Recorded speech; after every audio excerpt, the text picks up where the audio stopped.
Connor! They activated your card. They activated your card. Wait, the one that I have right now? Yep. Alright, so they didn't give me a new one? Nope. Alright. Good. So Mom, I said thank you.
that paint.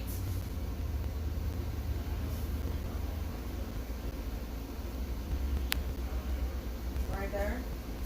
My new one. Yeah, you did. Yes, you did. Two.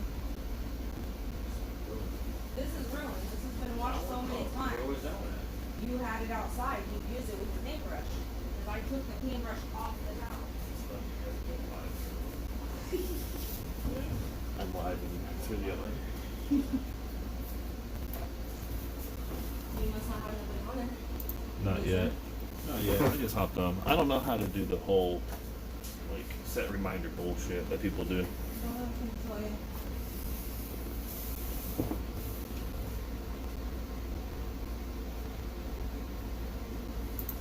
I'm gonna put my laundry in the thing, Connor.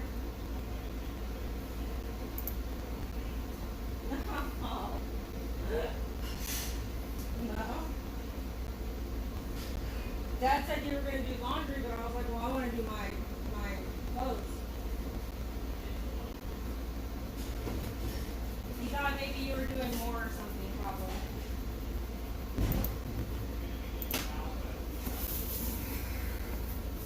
No, I'm gonna do Just mine. sucked out again. We're not doing what we did last time. But I put any bleach in that or nothing. Put this yellow stuff in.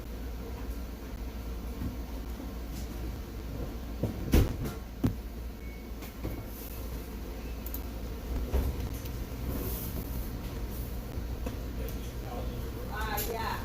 Yeah. But you guys need some. But I think the whole thing's empty. What's up, Sam?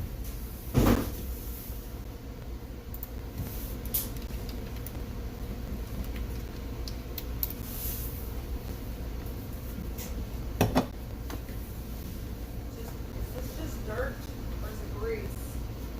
I think that was from yesterday. It's just dirt. When you did water with me yesterday. It's dirt. Oh, just dirt, yeah.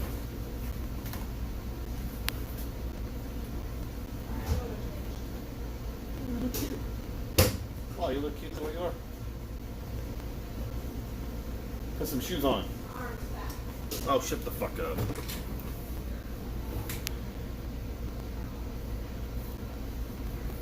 What's going on, Sam? Yeah, I just came on here just to get on. I got nothing else going on right now, so.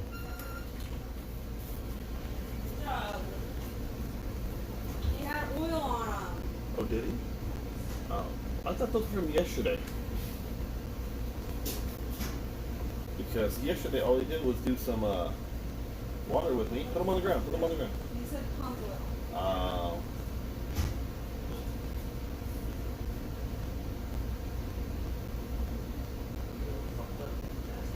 That was under the water bowl. Oh. It needs to be washed. No, just got washed. Just folded. Just folded it. Are you sure that ain't gonna wash? It stinks. Are you sure any oil kind of stinks? Kind of smells good, but it kind of stinks.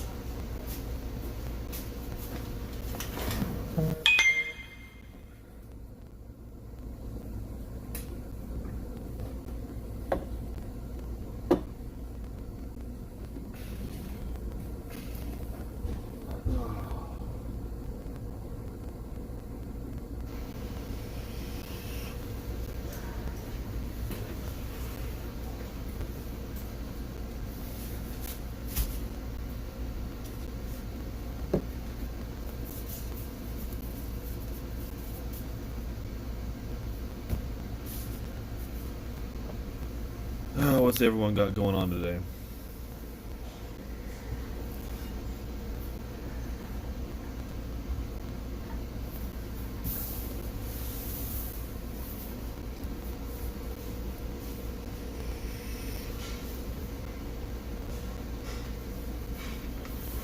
Maybe I'll showcase some stuff.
Hey, Braden, what's going on, man?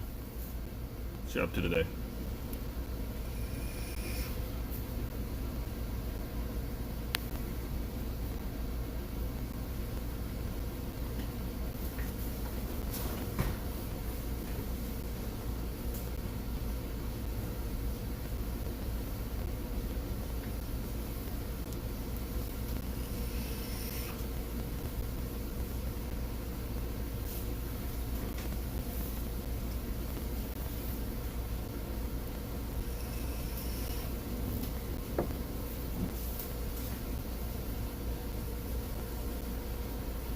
I just decided to come live because I ain't got nothing else going on. Screw it. Whatever.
Hey, Connor, what's happening, man? What's going on?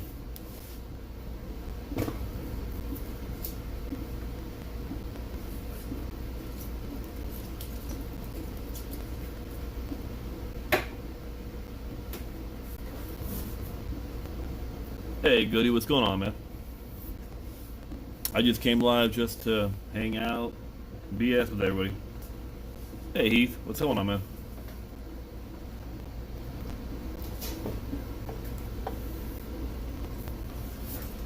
Everybody that was in that auction on Sunday, they should everything got mailed out yesterday. If you were in Wednesday's auction of last week, stuff should be popping any day to you guys. I think with this whole Corona thing going on, mail's starting to get backed up again. Mail was going pretty quickly. Now it's going to start getting backed up again. So just give it time. Everything did get mailed out though. I'm just bored right now, so I decided to go live just to BS. Anybody got stuff they want to talk about? I ain't got much going on.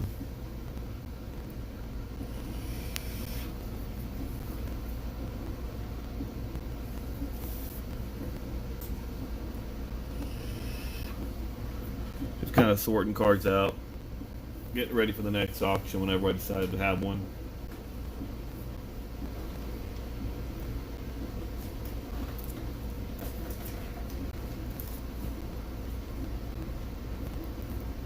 Nice, man.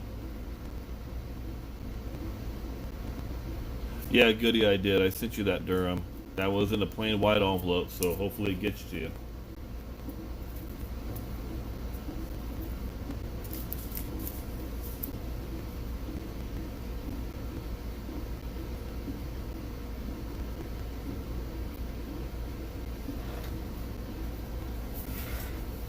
Yeah, everybody post your links up. That's fine.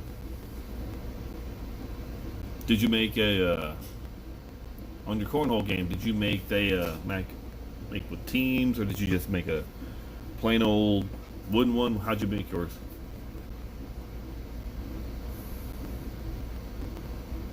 Yeah, that Tanaka will go up in the next auction, definitely. Actually, I mean, all the cards that I have sitting out right now will be in the next auction.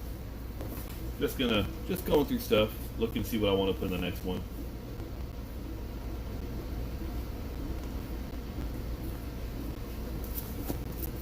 Doing a bunch of stuff by teams. Yeah, so I'm just putting some stuff by teams.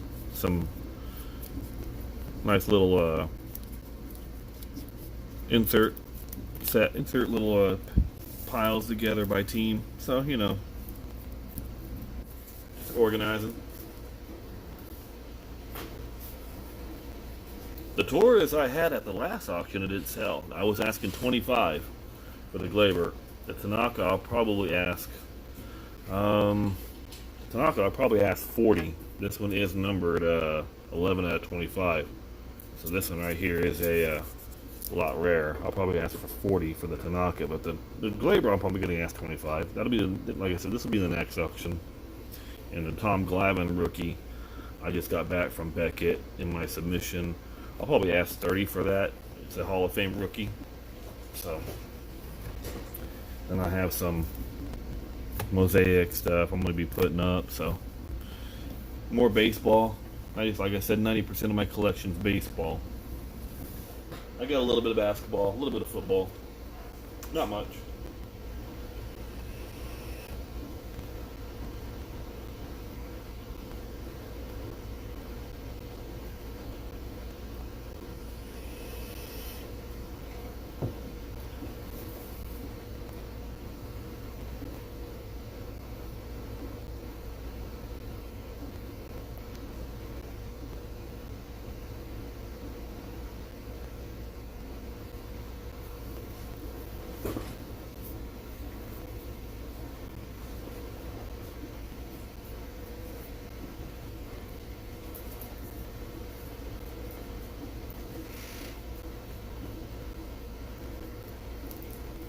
Alright, goody. Well, hopefully it does make it to you. Plain while envelopes can sometimes get lost in the mail. I've had those happen to me, so.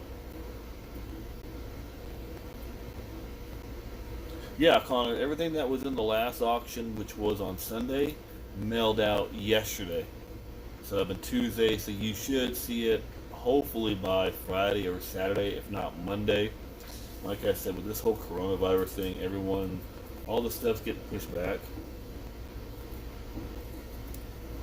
Oh, Mike, I have no idea how many cards I have in my collection. I can easily probably say over 1 million, probably. Between commons and stars and rookies and slabs and all kinds. Sheesh. I've never counted.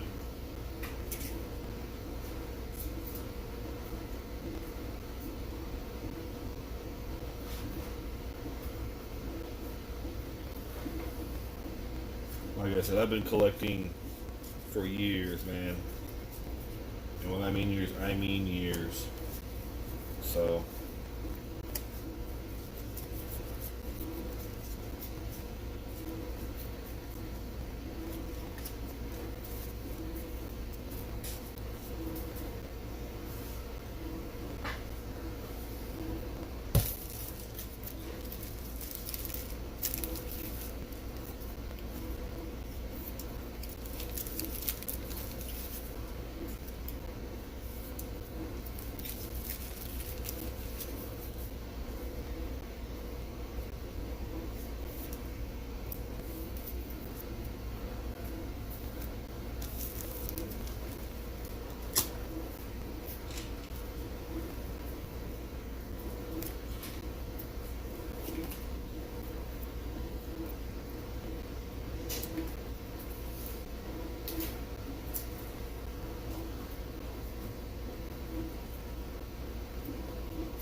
Hey Owen, how's it going, man?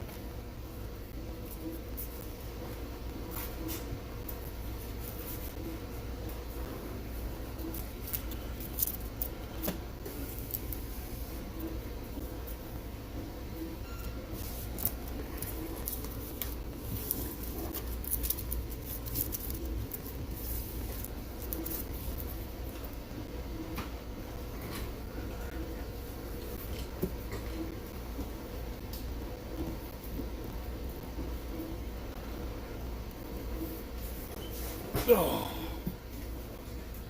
man, oh man.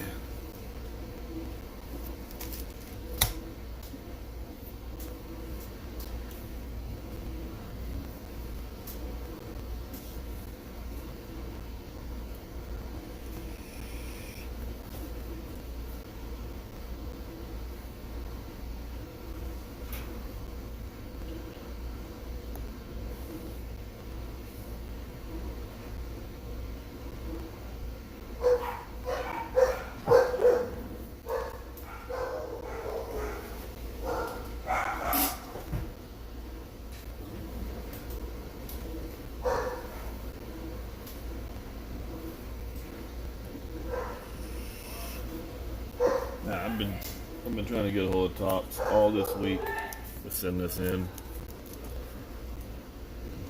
If you can see how messed up this card is on it.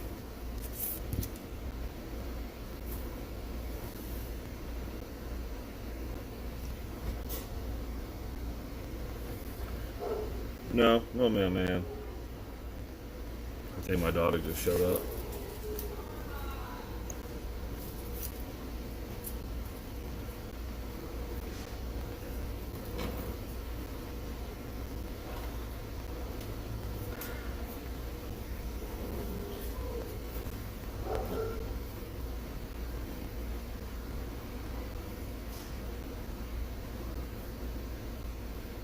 Yeah, I used to be heavy into TTMs. I stopped doing TTMs a while back. I don't know if Tops will make good on it or not. I got to get a hold of them first. This one got all messed up, so who knows? I mean, I've been calling for a few days, and every time I'm on there on hold for like 20 minutes at a time, I just give up.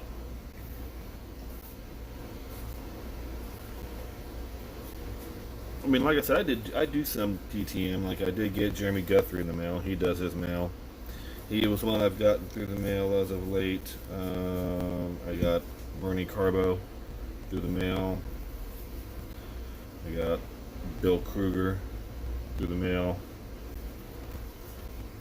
Who else did I get? Oh, there's another Guthrie. I got Billy Ashley back in the mail, but he smeared the heck out of it, so I'll probably just give it to somebody or give it away.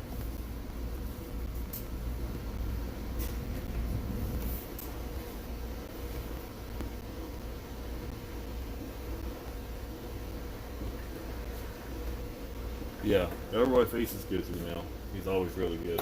Yeah. That's pretty automatic. Bye. Farm maybe dinner. Thought you were changing.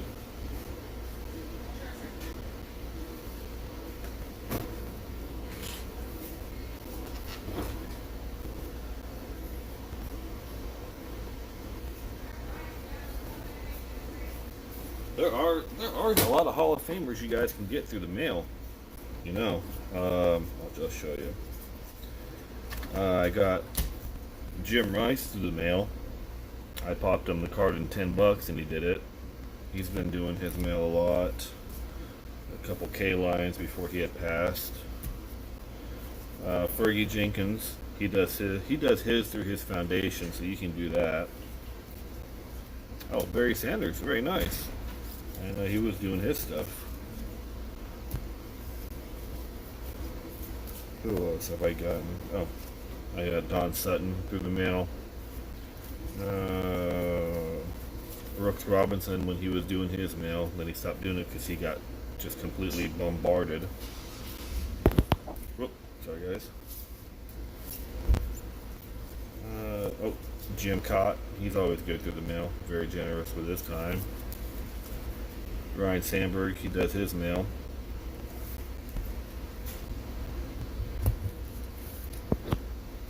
So there's some Hall of Famers that still do their mail. They do it for a fee, but hey, they still do it. I mean,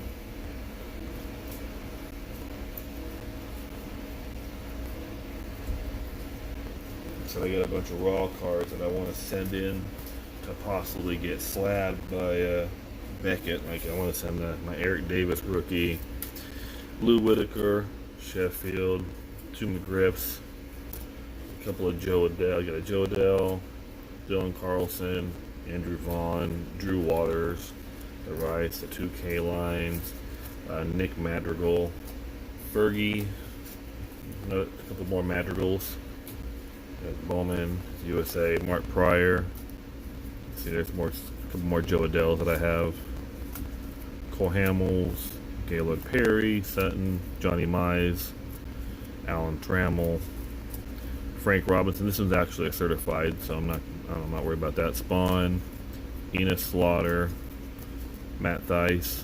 So a bunch of guys I'll probably be sending in to get certified. No, Troy Tulowitzki's a good guy through the mail. He's not too bad.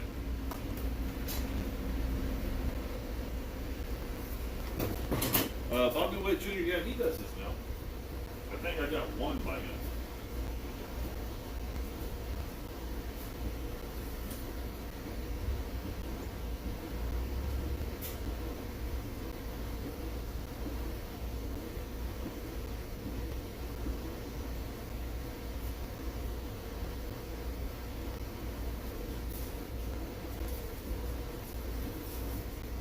And I've been pulling cards to send into SGC after my 100 submission, or after the cards. I'm going to send the bobbles and ball cards. I'm going to send in the Tony Parker auto.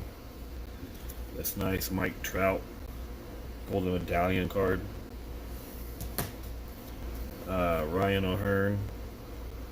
I think this one's the We the People. It's numbered out of 76. Lux May. Mike Trout sticker collection. Jordan sticker collection. 2 Vladdy Holidays. Vladdy Chrome. Vladdy Heritage.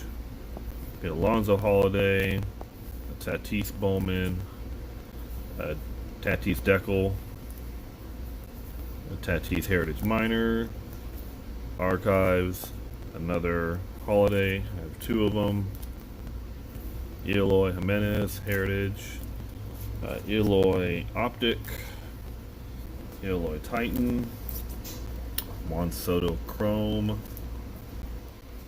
Juan Soto Base.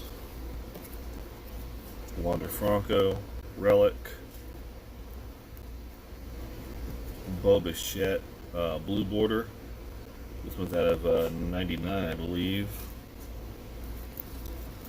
2 more Bo rookies. The Deckel Bo. The Bo stickers. Patrick Ewing Finest. David Robinson Flair Metal. Steve Nash Flair Metal. Patrick Ewing Flair Metal. Sean Kemp Flair Metal. Gary Payton Flair Metal. Fernando Tatis, the what's this one? This one's a Turkey Red from this year. Canseco Tops 86 traded. A Bonds 86 traded. Tyler Hero. Jordan Poole. And a Terrence Mann. These ones, I'm going to probably send these ones off to SGC sometime also. And yeah, it is worth getting cards graded if you intend to sell them. If you don't, I mean, getting cards graded is just a personal preference. Some people like to do it, some people don't. Me, I like doing it.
It all depends on where you go to get them graded, Mike. I mean, depends on what card, what year. I know PSA changed their pricing. If they're 2017 or newer, I think they're now $15 a card. Beckett just went up on their price to $30 per card if you want the subgrades. So my buddy who works at them just told me that the price just went up on these on Beckett. They want I think it's $15 for this one without the subgrades. There's no grades, and then they want $30 on these ones with the subgrades, the centering, edges, surfaces. Like, see, this one's a true Gem Mint 9.5, all 9.5 all the way around. This one doesn't have the subgrades on it.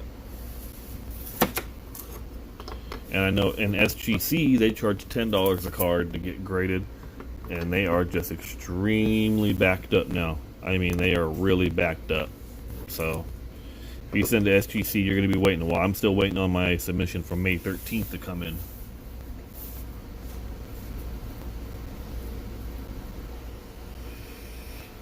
I need to get some better stands. These stands suck.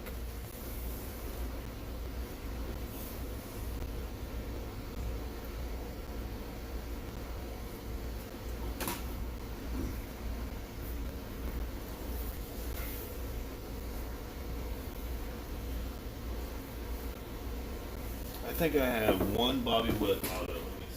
It's in here.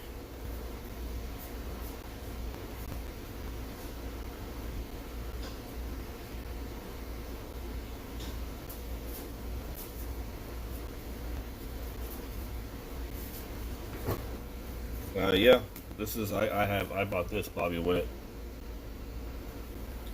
I bought the card and I sent it to him to sign through the mail, and he did it. So I do have a leaf.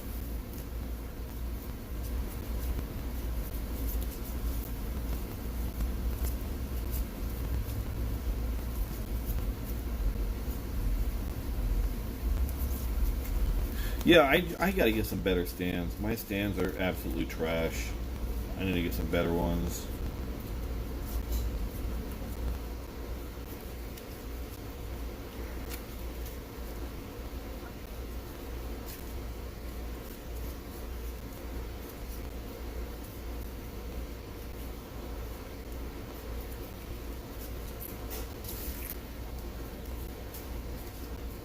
Like I said, I got tons of cards I can send in to get.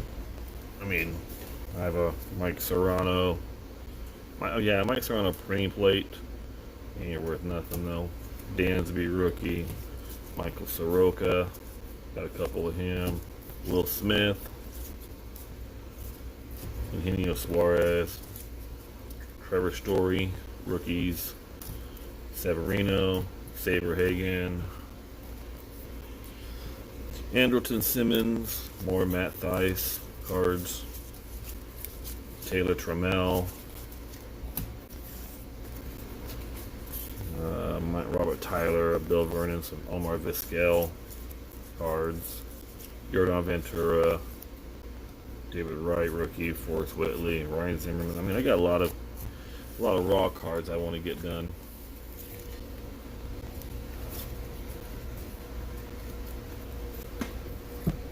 I mean, yeah, Michael, if the cards grade very well, they're going to be worth more than they are raw. So I do agree. Like, for instance, okay, so here's a little small thing. No, those were not through the mail. Those right there were mainly in person. Like this Nolan Ryan.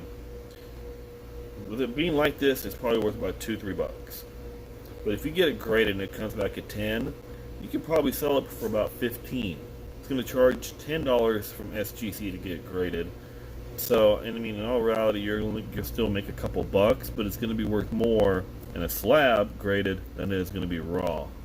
So, it depends. It all depends on the card. It just all depends on the card.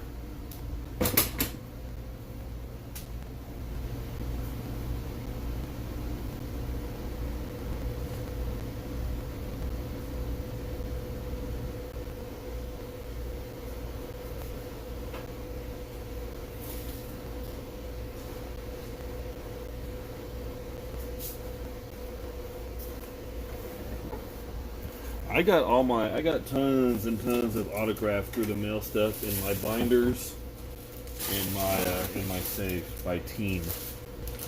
Like, oh, here, check this out. I'll bust out this binder. I got a binder right here, and it has Braves guys. Braves guys who aren't, they're not worth nothing really that much. So, let's see. Who have I gotten through? Okay, check it out. Antonio Alfonseca. I sent to him. He did 2 of them for me through the mail. Jim Aker, I've gotten him through the mail. Sid Bream, he does his mail. Yeah, he usually asks for like $1 per card because he uses the money to go towards youth baseball.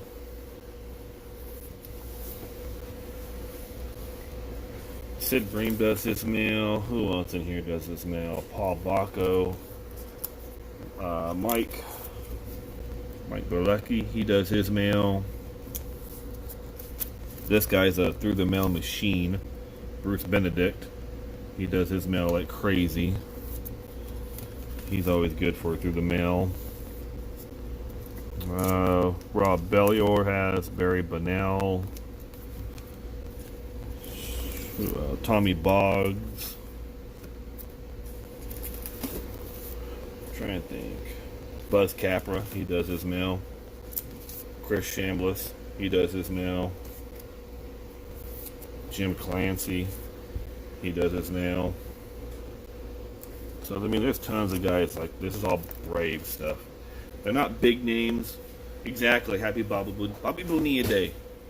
Gets $1.1 million every July 1st for 25 years. That's nuts. I have 2 Yankee binders because I have a lot of Yankees. I can grab one of them. Hold on. I'll grab a Yankee binder.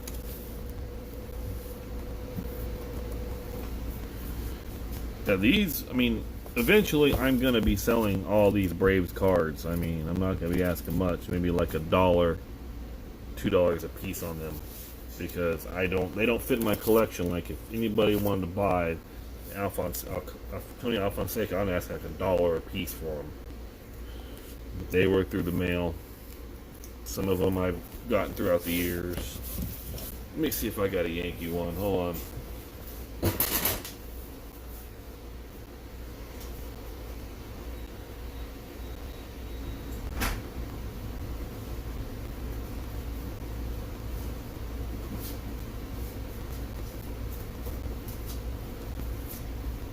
Like I've started to liquidate a lot of my in-person mails. A lot of in-person autos. So, I mean, if you want to see an in-person binder, like I got Neil Allen. It's going to be better if I lay him down. Neil Allen, Zuelo Almonte, Jason Anderson, Scott Aldred. See, hey, Mr. Matt Antonelli himself from his channel. Bet you guys didn't know he had a Yankee card. They played for Scranton.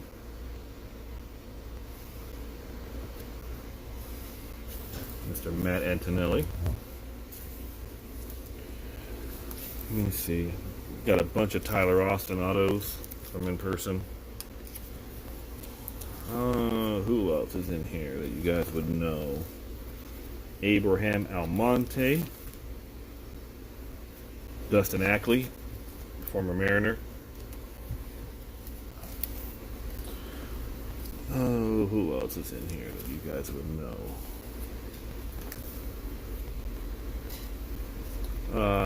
Albert Abreu and Domingo Acevedo. Chance Adams.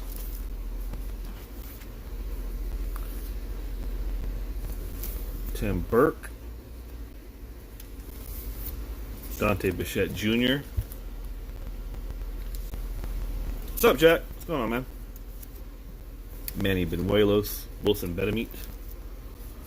Greg Bird. I got a bunch of Greg Bird autos. Poor guy can't stay healthy. Rich Bordy. Marty Bystrom, Jay Bell. He coaches the Yankees minor leagues. I got a Rays binder, so yeah, I mean, this is all just Yankees. Like Josh Burrow, he's an up and coming rookie guy with them.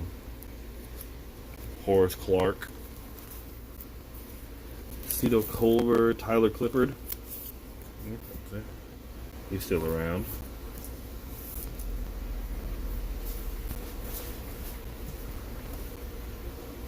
No. These right here, these are all guys that I've either got in person, or I've gotten through the mail, or I've gotten through some league swaps that I had to do with my friends. Like, I do the California League. I have a friend that does the International League, one who does the Florida State League, one who does the Appalachian League, one who does the Carolina League. I send them my cards. They send me theirs, and I get them signed in person for him or them, and they get mine done for me. Like these ones right here, I have a buddy who goes to Trenton and goes to Scranton Wilkes-Barre. He buys me the team set, and he'll get them done. And like Phil Koch was there, so I sent him my Phil Koch cards. He did them. So let me see who else. Francisco Cervelli. He was a good Yankee for a while. Ian Clarkin. So all guys that have came through there. Jake Cave, another guy. Jack Cust. Remember anybody remember Jack Cust from the old Diamondback days? This is a 2012 Scranton Wilkes-Barre Yankee AAA card.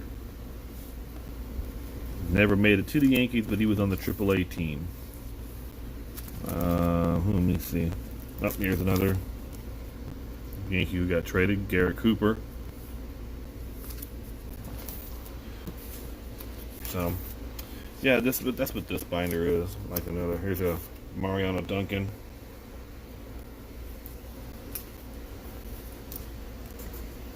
Yeah, when I got I got a binder for every team in the majors.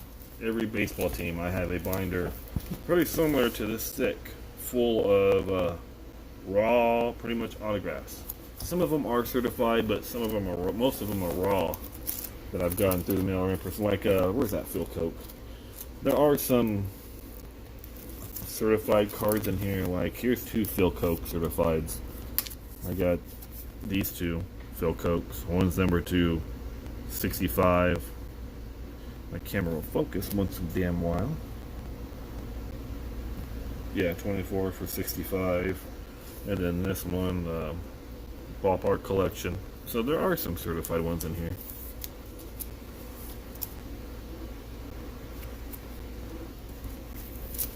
Cuss does his mail. If you find Jack Cuss' address, he does his mail. Because as a matter of fact, I think I have. Let me see.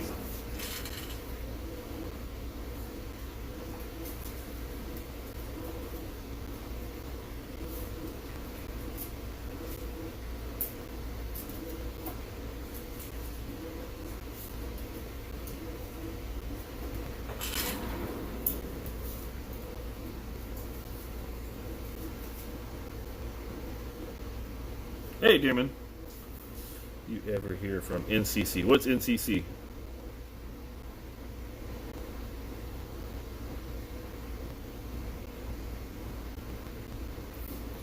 We were talking about Jack Cust. Yeah, see, Jack Cust does his mail. I do have a relic auto of him when he was with the Diamondbacks. So, Jack Cust does his mail.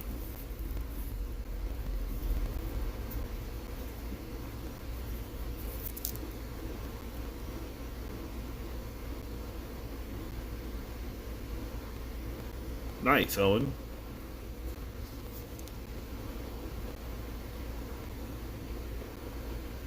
I got one Longoria autumn. I got it in person.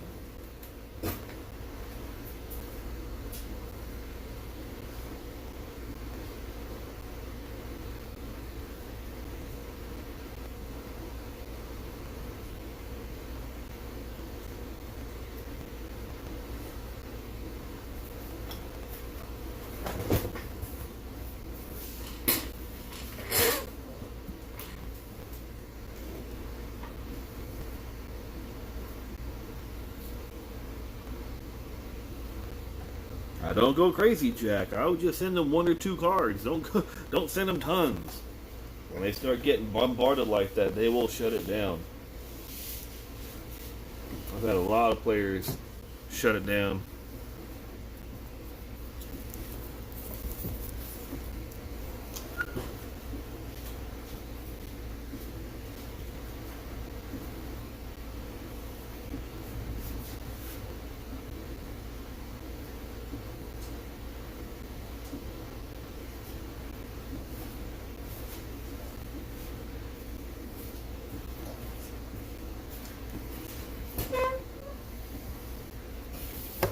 Anybody work on these sets? These Heritage Minor sets in person? I got this set completed, and I have this year completed. I have the 11 and the 13 Heritage Minors completed.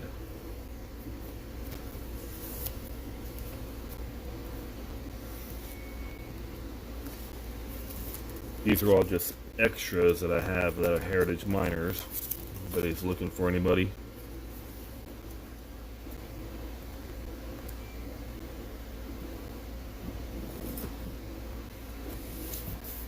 Oh, you got Mark Lemke? Mark Lemke is not a nice dude.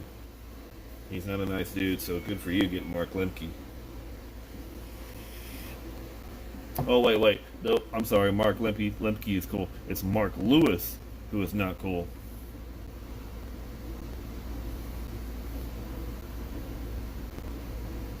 Yeah, Baines has been doing his mail too. I've been seeing that.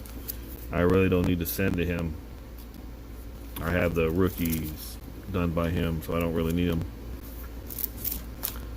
Let me see, anybody here worth it? I have an extra Michael Fultonavich, extra Jesus Montero, an extra Joe Kelly, another Fultonavich, Austin Hedges, Danny Holtzen, Tyler Austin, Brian Johnson, Justin Nicolino, Joe Ross, Corey Spangenberg, Christian Vasquez, Phil Irvin, Renato Nunez, Daniel Norris, anybody else in here? Alex Blandino, Harold Ramirez, Roddy Telez, Brett Phillips, Dane Dunning, Bobby Dahlback, Jordan Sheffield, Chance Adams. So these are all extras that I have.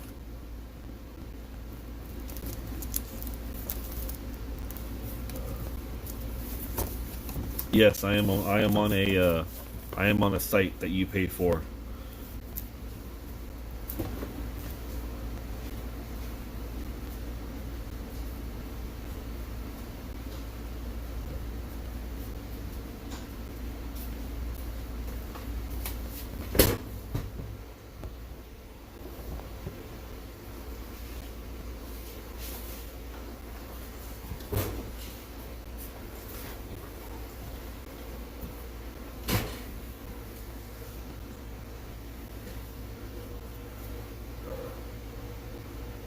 Nice. I've heard Kurt Abbott's actually a nice guy. So that's nice.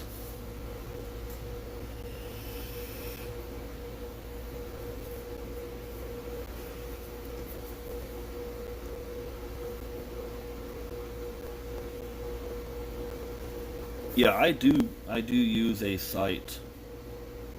You want to see the Longo?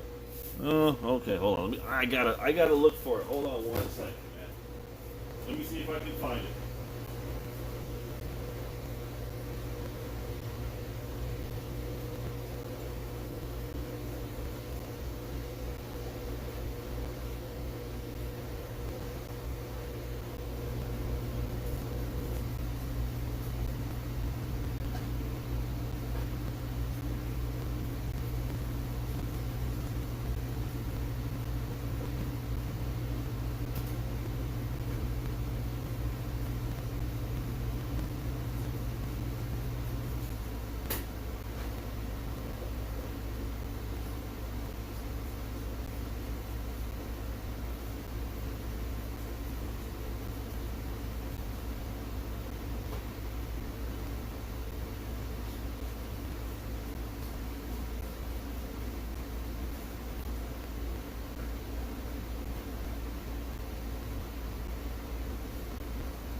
Oh, I can't find it right now. I'll have to look for it even more. I can't find the damn card. It's around here somewhere.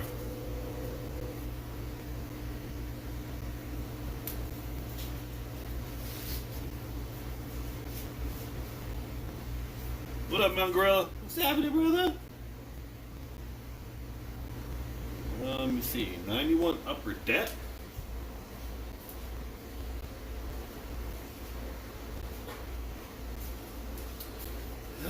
Let me see. As a matter of fact, let me look. I have all my cards autographed on a spreadsheet. So let me go and type it in and see what I can find.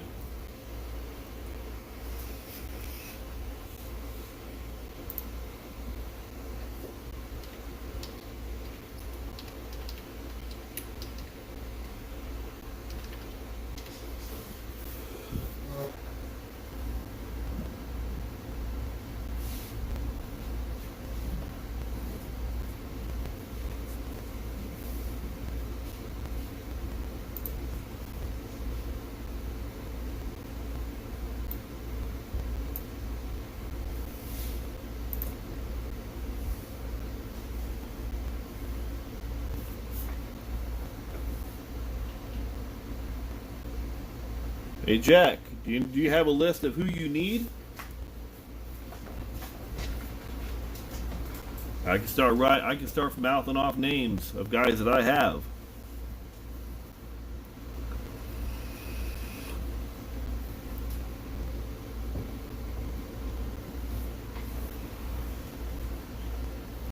I know I got Paul Abbott,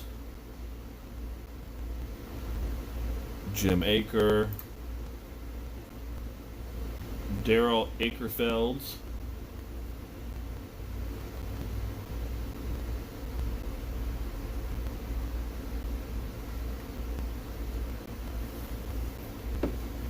yeah, let me write it down.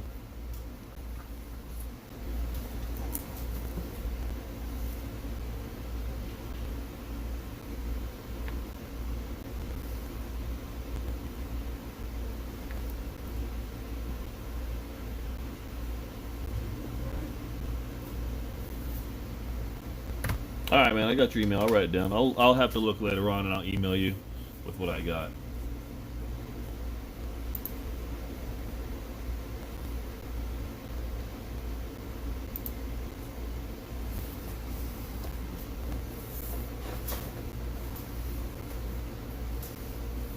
I think I did the 91 tops, and there's 700 and something cards in that, and I need maybe 8 or 9 to finish the set.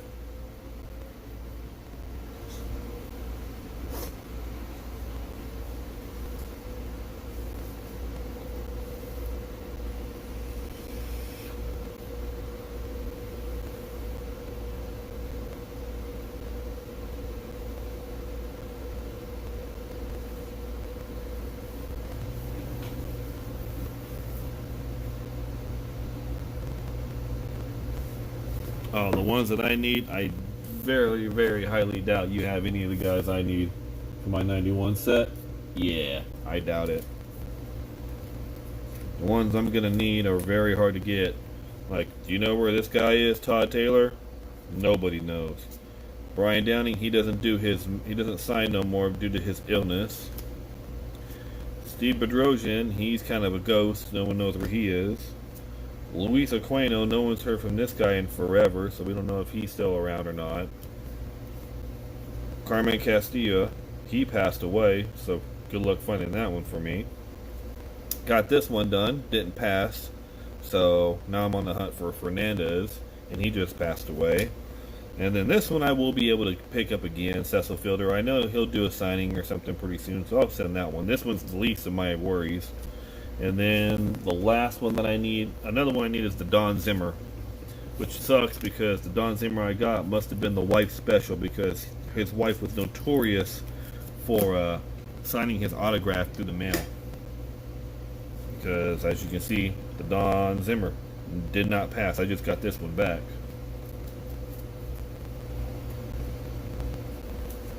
So I do have cards in my collection that do pass and some of them that do not pass. The ones that do not pass are going to be most of them are through the mail.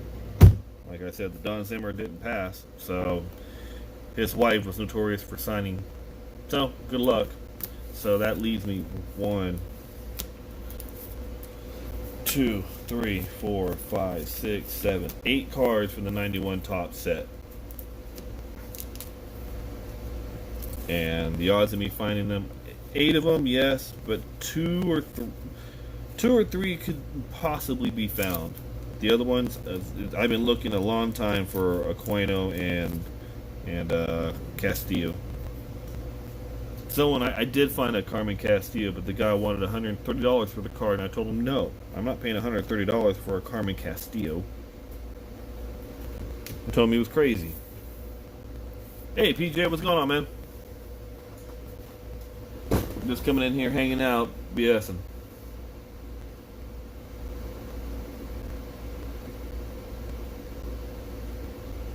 Oh, you got my package, Melton?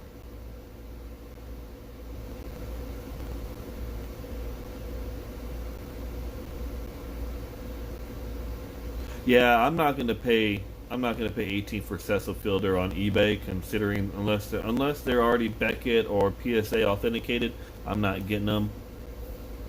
Eventually, someone will have a signing with them.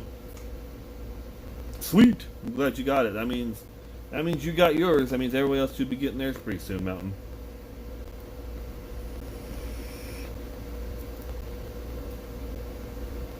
Oh yeah, if they're raw, I'm not. You know what? I might go look and take a picture and send it to my guy at Beckett, see what he says. I send him a lot of pictures, and he gives me the thumbs up or thumbs down on them, what he thinks. That's one thing I got lucky with me. I got a buddy at Beckett who can help me out. Saves me some money and headaches.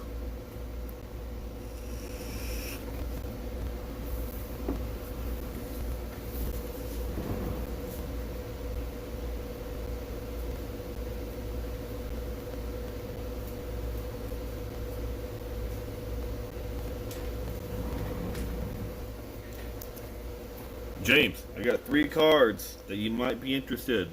Let me know if you're interested in them. Trey Turner, rookie. Tatis Mojo from this year. And a beautiful Tony Gwynn Prism. Shiny Gwynn, you know you want a shiny Gwynn.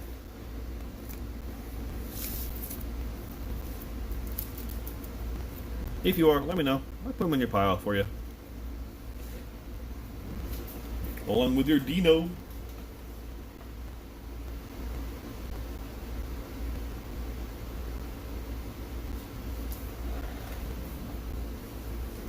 My buddy Mountain Gorilla, these are now your cards. Congratulations. I'll put it with your Dino.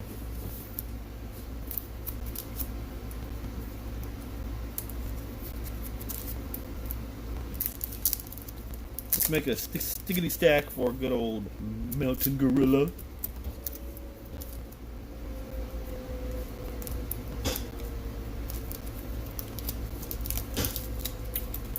Ooh, look at that. See? That's what you call perfection right there. That's what you call perfection when I can put them in there with your Dino Raja. Boom, boom, boom. Perfect. We're good. Gotcha. Yo, hustling, what's happening, brother? What's going on, man? Yo, did you want me to get those slabs out so you can see? I just gotta dig them up.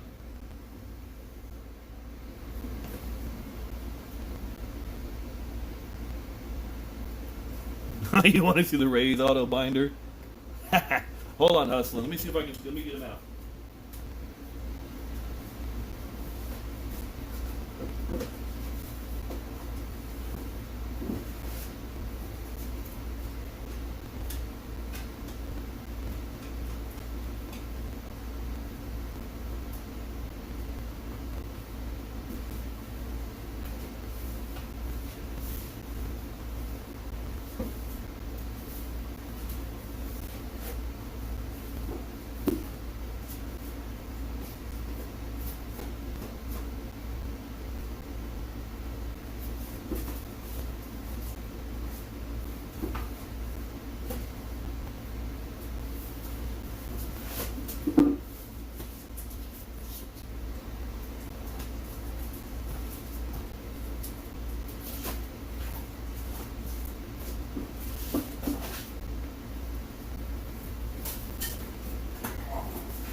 There's some of them. Hold on.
All right.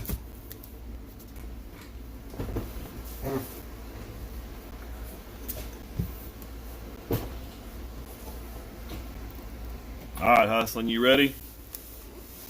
This is what I got back from Beckett. Oh, I think Monday? Yeah, Monday's when I made that video. And most of them are raw autos, and there are a couple of, now is this stuff for sale? No. These are not for sale. These three right here, if you're interested, are for sale. But these are not for sale. These are PC and collections that I'm working on.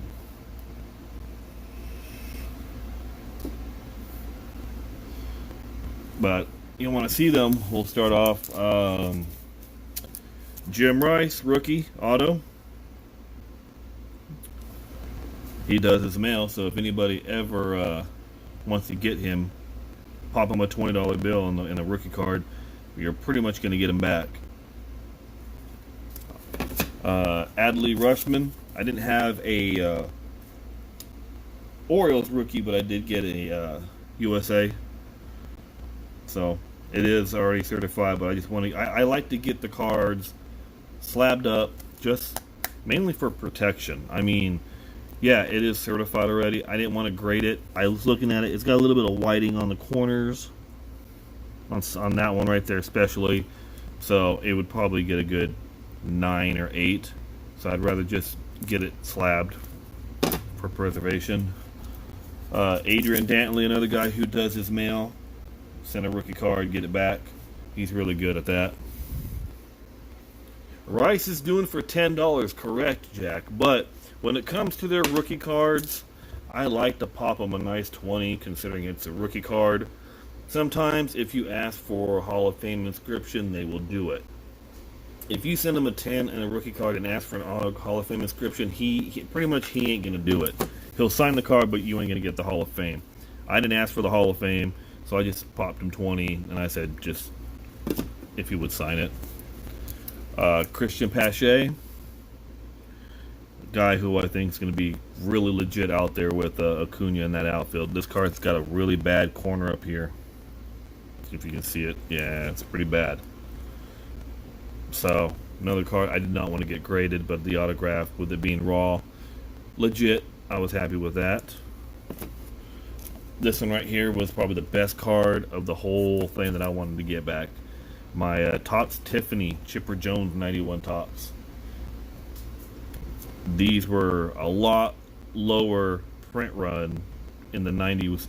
The old Peachies and the Topps Tiffany's. Those ones right there were the ones that were really short print, just besides the regular Topps. I have the regular Topps done. I have the Tiffany done.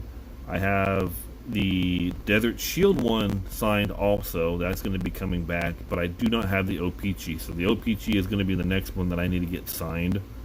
But yeah, this one right here is really, really stoked to get back, with it being the Tiffany. And it's in great shape. Phenom rookie, who I think is going to be really good, Nate Pearson with the Blue Jays. The guy can throw lightning. He is amazingly.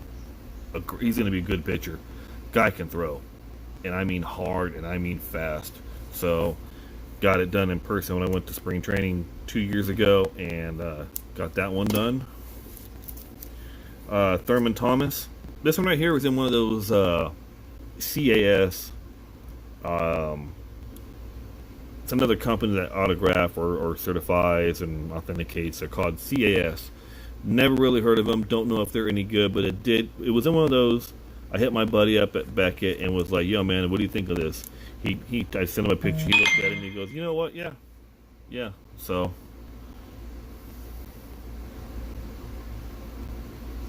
Hold on 1 second.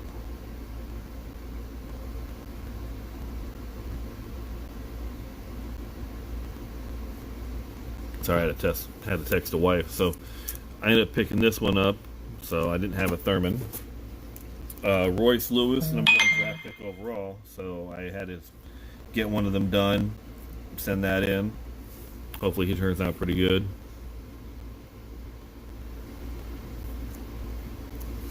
I don't like to get, when it comes to getting the ones that are in good shape, why not get both auto and card done? It's cost more money with Beckett to get a card authenticated. I only paid $10 to get it authenticated. $10 authenticated in slab when they had the Beckett $10 special. If I would have done the grading on it, it would have probably cost me another $20. It probably would have cost me $20-something to get the card authenticated and graded. I'd rather just get the card authenticated. It's $10. So that's why I chose that route. A lot of my cards are just authenticated. So, Garrett Cole, $10 special, man. You can't beat the $10 special when it comes to getting cards encapsulated and slabbed. So, I got the Garrett Cole rookie. Got his done. Omar Vizquel did a signing about a couple months ago, so I sent a bunch of rookie cards of his to get done. I think I sent 4. I think I sent one more. Yeah, I sent 5 cards to get done. 4 cards, and one of them I already had. So here's the tops traded that I got done. The tops traded Tiffany. I think he'll be a Hall of Famer, so I try to jump on Hall of Famers before they get in, before the price jump on them. The score traded, the Donruss rookies, and the Fleer update. So he was charging $20 a card to get signed. So I jumped on every rookie card that I had of his. I have the upper deck, so I wanted to get those done. I have a feeling he has a shot to get in the Hall of Fame. So this $20 card that I got done, if he gets in the Hall of Fame, could bump up to 40, could bump up to 50. I don't know. Whenever they get that Hall of Fame next to their name and that plaque, they like to bump up their pricing. Roger Craig, guy who I think should be in the Hall of Fame. I picked up this card, mailed it to him, and he did it. So another guy I got through the mail. Picked up this really nice Nomar Garcia Parra 92 top traded gold. It's the gold one, not the regular. I have a friend that really wants this off my hands bad, and I told him, I said, well, if I ever decide to sell it, it's going to go to him. He's got first dibs because it was the guy who my buddy from Beckett wanted it so bad he didn't want to send it back to me. I told him, I said, hey man, I want my card back. So this one right here, I'm going to keep on for a while. Another guy who has a chance to get in the Hall of Fame is Nick Markakis. So if you look at his stats, I think he has close to 22 or 2,300 hits. And if he could play another 5 or 6 more years and get that 3,000 hit mark, Hall of Famer bound easily. Hey, Boom Sling, what's happening? But yeah, I would, if you're looking for Nick Markakis, I would look for him now. His cards are fairly cheap. I think I paid $20 for that one before they go up. Anthony Munoz, rookie, I paid $5 on eBay for it. That corner is really bad. But I only paid $5 for it. His autograph is pretty easy to figure out. His is always the same way. Had the inscription, paid $5, paid $5 for it, paid $10 to get it slabbed, $15 card. I probably throw it on eBay for $30. But I'm gonna keep it because I didn't have it. Next up, I got a couple Gavin Lutz cards that I've gotten done in person. I got the Heritage Miners, I got the Bowman Prospect, the Topps Pro Debut, and the Bowman Draft. So I've gotten these ones done. Goose Gossage, rookie. This one actually is a Rich Gossage. It's not Goose. Usually he signs his autographs with Goose Gossage, but to have it with a Rich Gossage is actually a little bit more rare. So that's why I'm not going to get rid of him. I have another one, but I'm not getting rid of him with it saying Rich. That's going to be a keeper. Another card I found off eBay for $5. Craig Biggio, Topps rookie. You can see it's in pen, so it's not the greatest signature. But for $5, I decided to pull the trigger on it. I sent the picture to my buddy at Beckett. He said it had about a 60% chance, so I took it. Dave Justice. This is the 90 Topps Traded Tiffany rookie. If I'm not mistaken, nice little fact on Dave Justice, he's the only player in the 90s to play in every postseason. If I'm not mistaken, he played with the Braves, he played with the A's, I think he played with the Yankees, I think too. So there was a couple teams that he was on in the 90s. I think he played every postseason in the 90s. I have to look that up. I heard a little fun fact about that. I'm not sure if it's true or not. Another guy I'm PCing, Yohan Moncada. I got the quad relic auto patch on this one. This one's numbered at a 99 out of Immaculate. Even though it does not have the MLB licensing and the team and stuff on there, I think Panini still makes beautiful baseball cards. I love these Immaculates, so I had to pick this one up.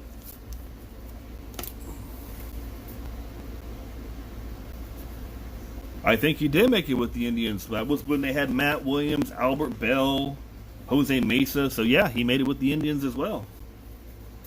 You gotta remember, he was with the Braves, the Indians, and the Oakland A's. And the A's made the playoffs too, when they had Zito, and they had Mulder, and they had Hudson.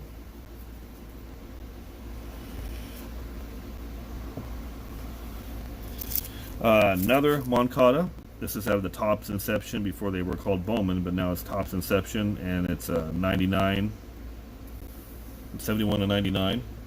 So, like I said, I PC Moncada. Jared Kalenic, another minor league guy a prospect who's really, really good. I actually pulled this one out of a pack out of the 250, the purple certified. So I just got that one done. Andrew Jones, guy who needs more love in the Hall of Fame voting. I think he should be in. The guy was an amazing center fielder. Tons of gold gloves. He had a signing, so I sent in and got his Bowman rookie done. This one, Ryan Howard, I picked this card up for $10. It's numbered 62 of 100, certified. This card was going for around $300-400 when he was in his heyday prime. Bought it a while back. I'm kind of working on MVP rookie cards, guys who have no, I'm not a Braves guy. I'm an Indians guy, Pittsburgh, believe it or not. I am a die-hard Indians fan, so I am not a Braves fan. But no, Ryan Howard, he won an MVP. I'm working on MVP rookie cards. If they won an MVP, I'm going to find one and get one done. I am still down to a couple, but most of them I have. Will Clark, Topps Traded Tiffany, 86 rookie. Will the Thrill, was always a Will Clark fan. I loved him. Do I like the Cavs? No, I do not like the Cavs, Pittsburgh. I'm sorry. I live out here in California. My favorite teams in basketball are the Trailblazers. Hockey, I'm a Devils fan. Baseball, I'm an Indians and Angels fan. And in football, I'm a Jaguar fan. So I am all over the place when it comes to teams. The Canseco 86 Topps Traded Tiffany rookie. Picked this one up. I have the regular and the traded, so I always liked Canseco, even though he was a rat, but oh well. George Foster, another MVP, so I wanted to get his rookie card done. I sent this one in to get re-slabbed because the metal part on the tab was sliding around, so I had them do that. So, and then got my Unitas back. No, I'm not a San Jose Shark guy, man. I'm a New Jersey Devil. Martin Brodeur, that's my boy. That is my favorite. That is my favorite. Another card I had to send back because they messed up on here. I think it said International League or PCL Top Prospect set, but that's not the set. This is the Stockton Ports team set. Matt Chapman when he came through, so I had to get that one. Matt Chapman is a beast. Guy who could get in as well, Gary Sheffield, the Topps Tiffany 89. I think he should get in, but man, I have no idea if he's going to get in or not. He wasn't the nicest to people, so that might hold him back. Andy Van Slyke, his 84 Topps traded, his 84 Topps Tiffany, I'm sorry, rookie card. I've always liked Andy Van Slyke, so I was able to come across this one, so I had to pick it up. Back of it's still really beautiful on it. It's got a lot of shine to it on the back, so pick that one. The Trevor Hoffman Brewers, I have him in a Marlins, I have him in a Reds, and I have him in a Padres. I didn't have him in a Brewers, so I got one done in person. Told the story a couple times on this one, so happy to get that. Trevor, Steve Garvey, rookie auto, another guy who I believe won an MVP. I think Steve Garvey won an MVP. If not, he has a chance to get in the Hall of Fame, believe it or not, with the Veterans Committee apparently. So had to jump on to Steve Garvey. A guy who I thought was completely underrated was Darrell Evans. So I had Darrell Evans get this one done, and his 70 Topps rookie. I didn't want to wait around to get McQueen or Kester, so I just want to get Evans anyways. And the last one is a Topps Tiffany Terry Pendleton, who did win an MVP. So I wanted to get his rookie card done. So, but that's everything that I got back from Beckett, slab wise. I did get another couple. I did get some other stuff.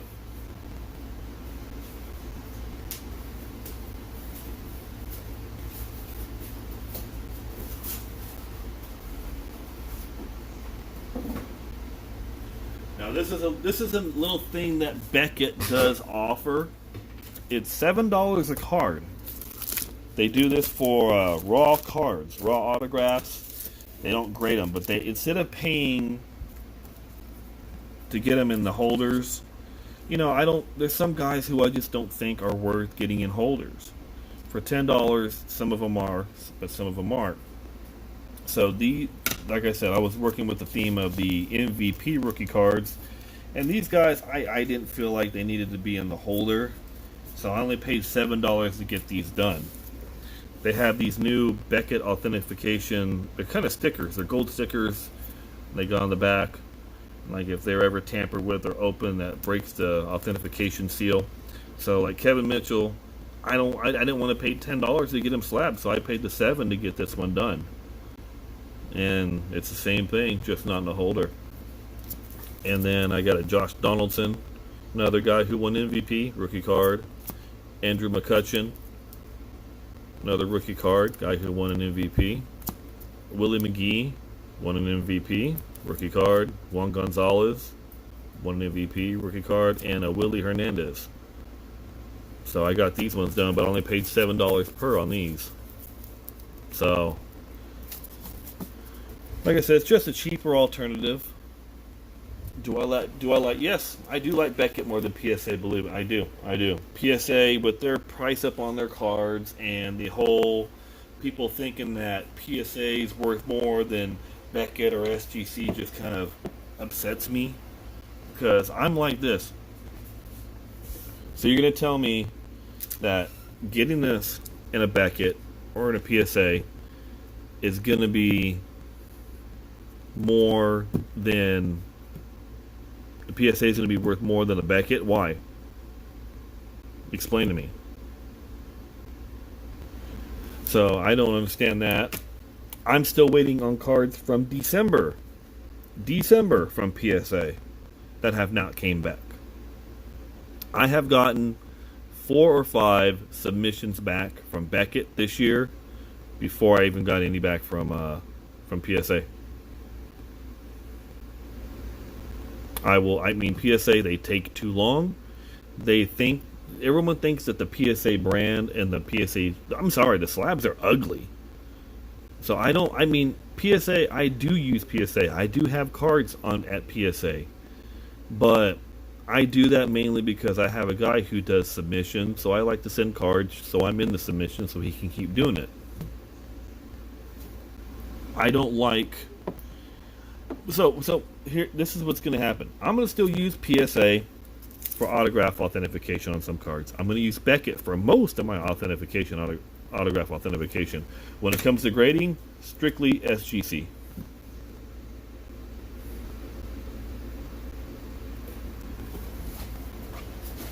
PSA just takes too long. I don't understand why everyone thinks that PSA's prices are where they should be. To me, Beckett and SGC and PSA, I think they should all be pretty equal. When it comes to grading, it's a different story. But in my instance, with it being autograph authentication, really doesn't matter if it's in a PSA Beckett. So, I mean, it really doesn't matter. I get cards done cheaper through Beckett than PSA. Regularly, like I said, these were the $10 special cards. I got these done when they were at $10. Usually it cost me $13 to get a card in a slab. These ones right here, I didn't send them in time for the $10, and I didn't want to spend $13, so I said $7. I mean, to me, works just the same. None of these guys are Hall of Famers. I'm sorry, I don't think Andrew McCutcheon's a Hall of Famer. Mitchell's not, Donaldson's not, McGee isn't, Gonzalez isn't, and none of these guys are Hall of Famers, so I'm going to put them in this. It's just the same. It's in a card saver. It's stickered. I just put a team bag over it. So. Exactly, Guns. They've all been in business for over 20 years. But I don't see how PSA is because why they're everyone thinks they're like God. I don't think PSA is the God. Donaldson doesn't have a chance to get in the Hall of Fame. No way.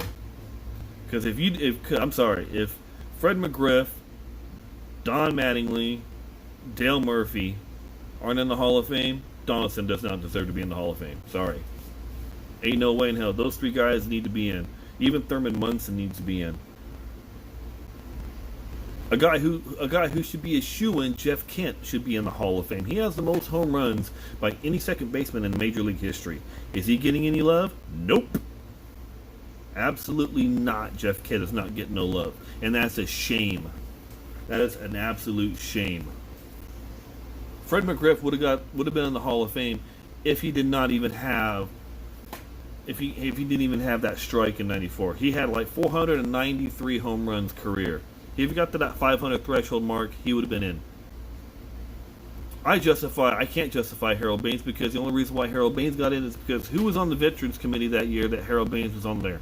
Tony La Russa, another ex-coach, Will Clark, another former player, and there was two other guys who had ties to Harold Baines. Harold Baines should not be in the Hall of Fame. I'm sorry. Good player, not a great player. Omar Vizquel, he definitely deserves to be in. Not because of my Indians bias, but the guy has like 16 or 13 gold gloves at his position. The guy was a vacuum at shortstop. He was very good. So I think Vizquel should definitely be in. Will Clark, no. He does not deserve to be in. Will Clark had a great career, but not a Hall of Fame career. Will Clark is pretty much. You want to see Will Clark? There's Will Clark right there. A Juan Gonzalez. You want to see a Will Clark? You can see Josh Donaldson. That's who I see. Exactly. Ozzie Smith got in because of his glove. Why can't Omar Vizquel? Ozzie Smith was a subpar shortstop.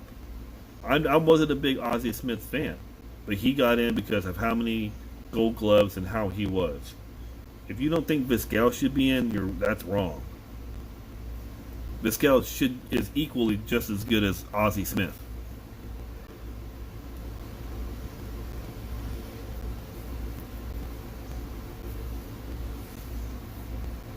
But I mean, Larry Walker got in.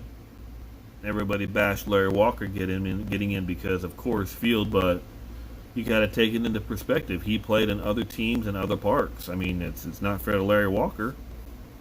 He got in, so that kind of leaves the door open. Do I think Todd Helton gets in? There's a possibility.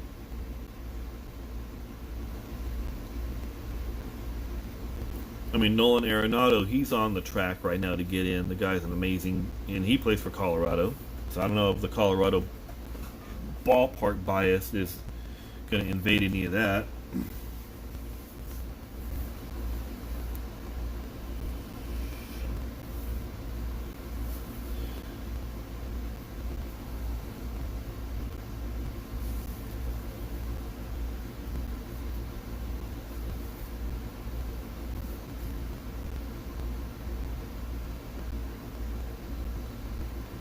Jackie Bradley Jr. hasn't played enough years to even get in for consideration for Hall of Fame.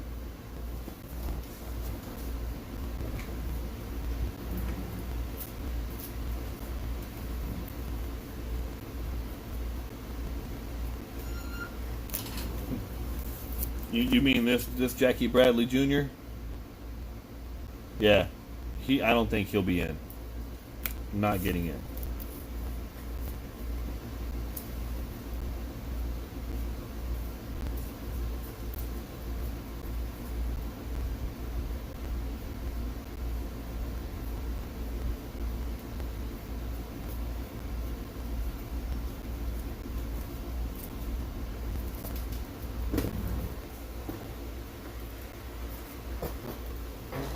I mean, there's guys on the. I mean, everyone says no relief pitcher should be in. I think Billy Wagner should get in the Hall of Fame.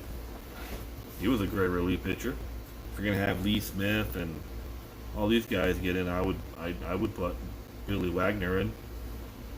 I think he had a great. I mean, his postseason killed him, but his regular season he was legit.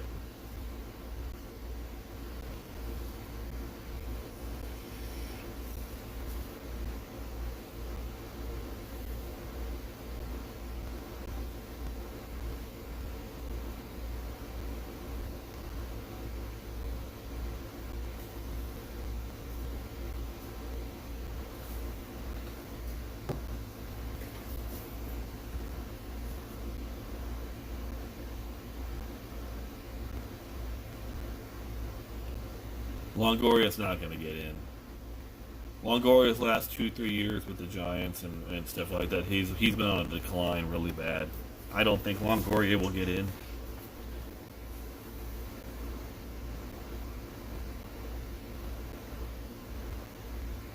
Bill Madlock is another guy who is in the Hall of Good, not in the Hall of Fame. He had 3 batting titles, but I mean, like you said, the career numbers. He was a good player, but not a great player.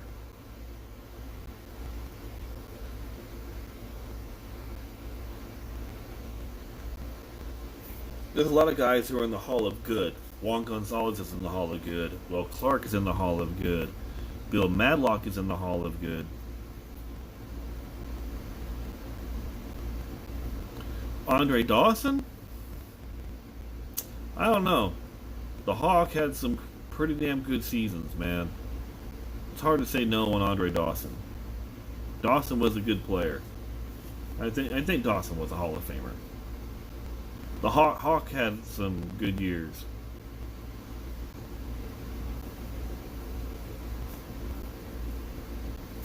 I mean, I don't think Kirby Puckett should be a Hall of Famer. I think Kirby Puckett got in for the sympathy. Yeah, Andre Dawson's in the Hall of Fame. I don't think Kirby Puckett should have got in. Harold Baines, I don't think should be in.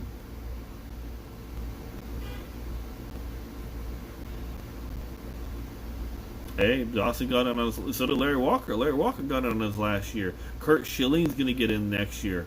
Watch, Kurt Schilling. He's going to get in on his last year. Kurt Schilling, he deserves to be in. Kurt Schilling had some great years, too. Schilling's got, I think, what, 2 or 3 rings? I know he's got one with the Diamondbacks, and I know he's got one with the Red Sox. Oh, and he got one with the Phillies too. Don't forget, Schilling was on the Phillies.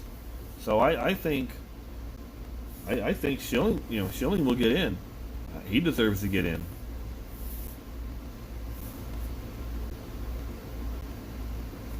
I don't think they're lowering the standards right now. It's been hard to get in. Last year we only put 2 in. Jeter, that was a no-brainer, and then Larry Walker. Fred McGriff got booted off of it when he should have been in. He didn't. Fred McGriff didn't even get in. He'll probably get in with the Veterans Committee. Schilling is not blackballed, I guarantee. I think Schilling got 70% of the vote last year. All you need is 75. And with the ballots being weak coming up, Schilling will be a lock.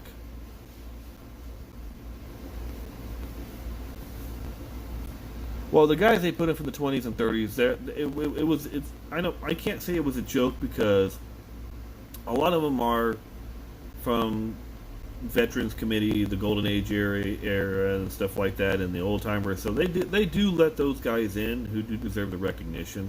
It's kind of hard for me to say that the 20s and 30s were a joke. There was less teams, bigger ballparks, that's for sure.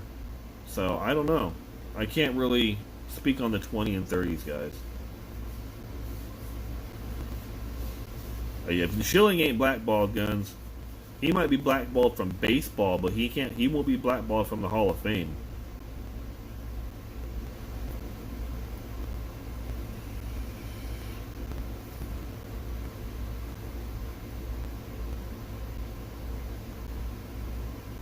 I'm waiting for someone to bring up Bonds. Who's going to bring up Bonds first and Clemens?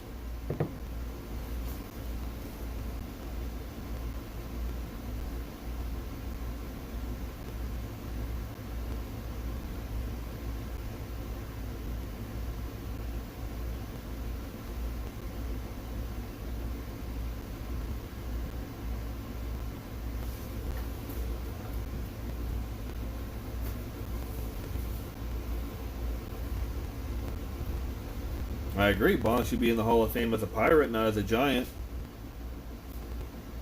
But if you let Bonds in with his Balco and his steroid cream conspiracy, you better let Clemens in too. Then you're gonna have to let Manny Ramirez in. You're gonna have to let Alex Rodriguez in. You're gonna have to let Rafael Palmeiro in. You're gonna have to let Sammy Sosa in. You're gonna have to let possibly Mark McGwire in. All guys who were on the juice.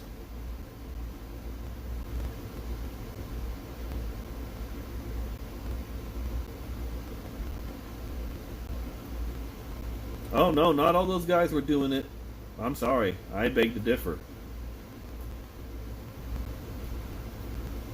Barry Bonds started doing the juice after he saw what McGwire and Sosa were doing and getting all the publicity, and he was getting put in the back burner. What happened after that? Bonds exploded.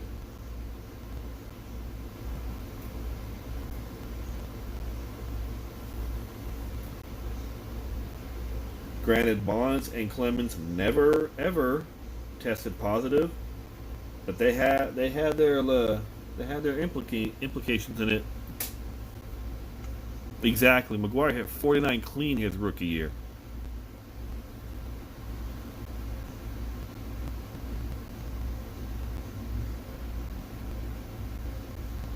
Exactly. There was no testing back then, but guess what?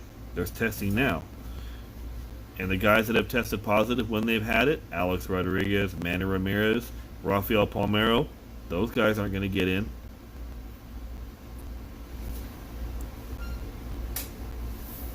Put it this way, if you're going to let Bonds in, why isn't McGwire and Sosa getting more love?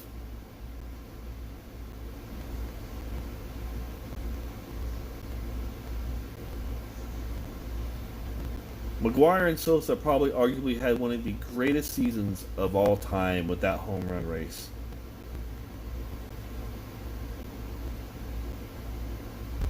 Manny and Alex Rodriguez will never get in. Manny tested positive twice. Alex Rodriguez, he was suspended for a whole year. They're not getting in.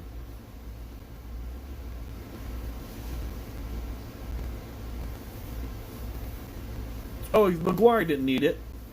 McGuire did not need it, but Canseco, I do fully agree that Canseco probably did get him on that stuff. Bonds was a Hall of Famer before he went to San Francisco. I believe that. But you have to take his whole career in lump sum. You can't just say, well, he's going to be in as only a Pirate. You can't X out his Giants years. So you look at the whole ground of work. Bonds has some numbers, but Bonds also was in the Balco, was also the cream. Because I'm sorry, if you look at Barry Bonds when he first joined the Giants to when he ended the Giants, how do you get that big? You can't just say by lifting weights. You have to be taking something. He like doubled in size. Mark McGwire doubled in size from his rookie year. Manny Ramirez has always been Manny Ramirez. A-Rod, he bulked up too. He got a little bit bigger than his rookie year.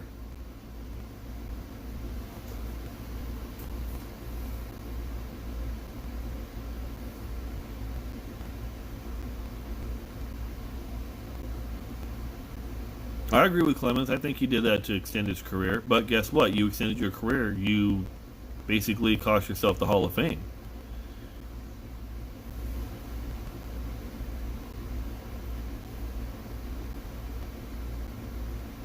Hey, Jeff.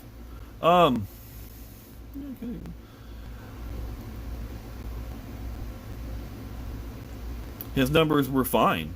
His numbers were perfectly fine if he was facing guys with juice. Because look at what Bonds and Sosa were doing on the juice.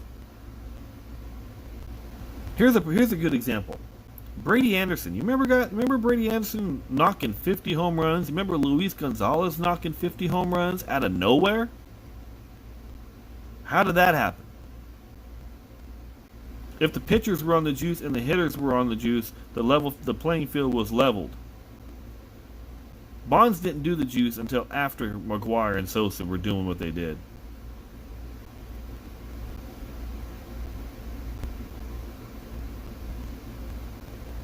It was a steroid era. I fully agree. They didn't test back then, but a lot of the baseball writers are old school, and they're going to be like, no. I mean, like everyone says, oh, Mike Piazza and Jeff Bagwell. Everyone suspected that they did steroids, but did they ever? Did any of their names ever get thrown anywhere? No. They're in because they've never tested positive. They've never been implicated in stuff. Even a hint of implication.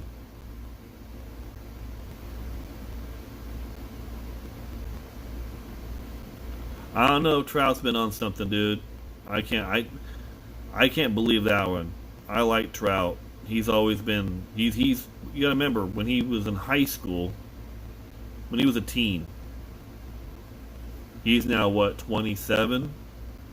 So he's filled out finally. The guy's a machine.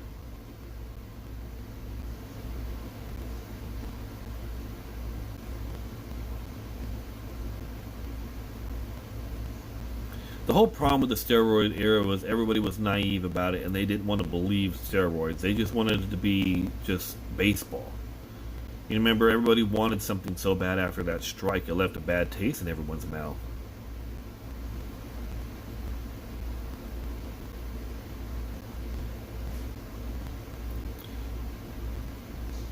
The steroid era was kind of one of those unwritten rules.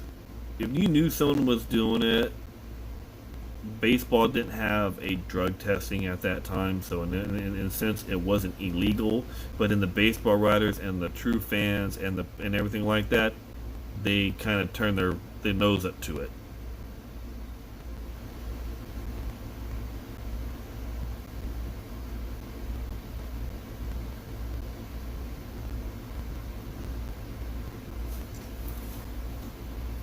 I don't think Trout would be doing it. I really don't. Trout has had amazing years, but he hasn't had he's not knocking out 50 or 60 bombs a year. And if you think of it, Trout has had great seasons. Do I consider Roger Maris? I do. I think Roger Maris still holds the record. McGuire was on the juice. Sosa was on the juice. They did that. Look at Sosa when he was with the White Sox and then coming up with the Cubs. How much he's changed.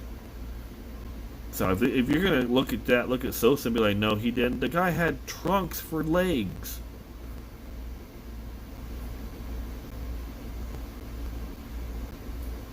Hey, Jason. Yep, happy Bobby Bonilla Day. I wish all of us got it. It would have been nice to get everyone to. If we signed a contract like that, man, he bamboozled the Mets big time.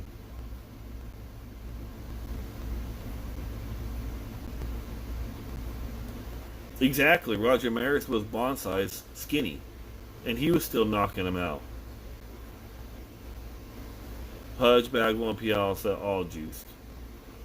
I don't know about Pudge, Bagwell. I can see it. Piazza, I don't know. Piazza was always a big boy, but Pudge, I don't see it. His name was Pudge when he started playing, so I don't know about Pudge. Maybe when he joined, maybe. I can't say no to Pudge. Piazza, I don't know about Piazza, man. He was always a big boy. He was always the same. Bagwell, I can see Bagwell. That boy he got big from his rookie year. Let me see something. I'm gonna show you. Look. Let's look. I got some cards. Let's see what it looks like on Bagwell. Let me see if I can find them. Let me find a young Bagwell and an old Bagwell. Let's see.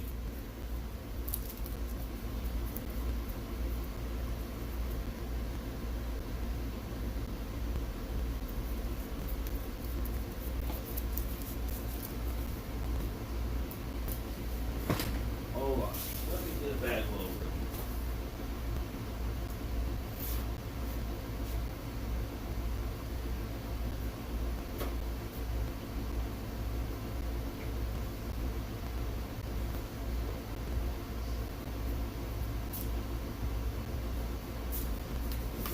Alright, so here's Jeff Bagwell, his Bowman rookie.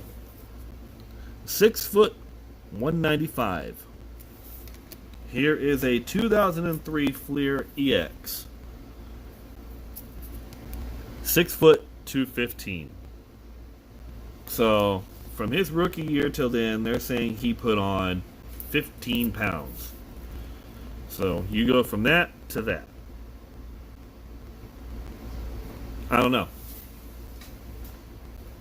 On Bagwell. 15 pounds is different from fucking 30 pounds from Bonds. Oh, Biggio didn't do no juice. No way, Biggio. Biggio had 3,000 hits.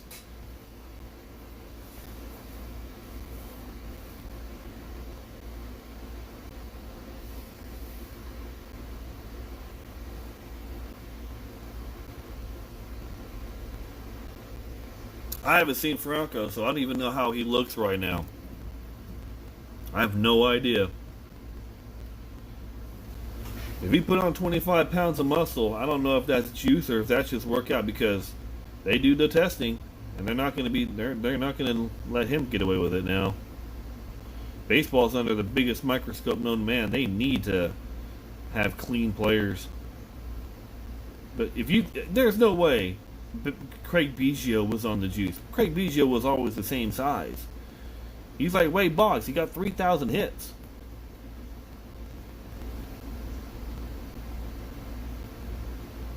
Yeah, 25 pounds of muscle is hard to do, so I don't know. I haven't seen Franco in a while, so I don't know. If he put on 25 pounds, whoosh, that might hurt him. That actually might hurt him.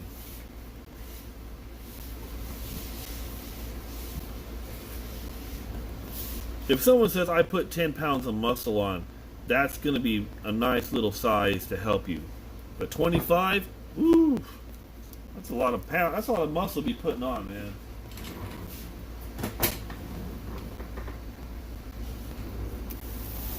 That's going to be kind of hard to deny that.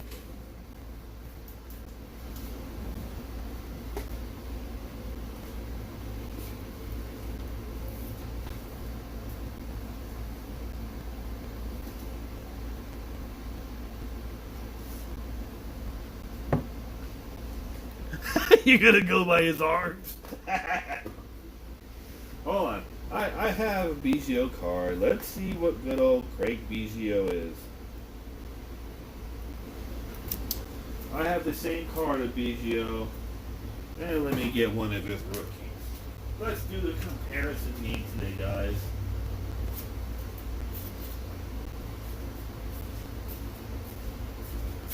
Alright, let's do the comparison game today. Let's do it. There is the Craig Biggio 80-9 Fleer rookie. He is 5'11 at 180, boys. Here is the 2003 Fleer EX. He is a whopping 5'11 at 185. So, if you're saying 5 pounds, that's not going to be much. Considering that I don't see Craig Biggio needing the juice at all. He was never a... He's a guy who played every position in the field, and he was never a power hitter. He just hit for average. 3,000 hits.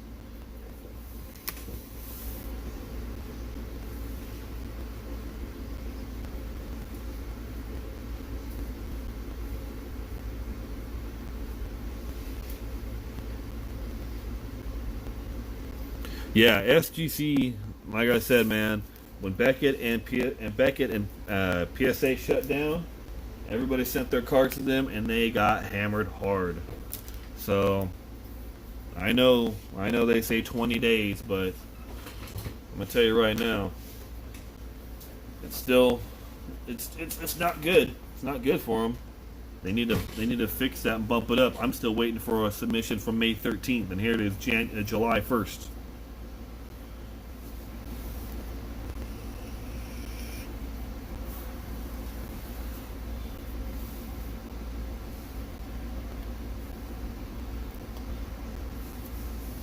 Jeff, Craig Biggio on the juice. Come on, man. Come on, Jeff. Come on. Don't do that. I like Biggio. Don't say those words.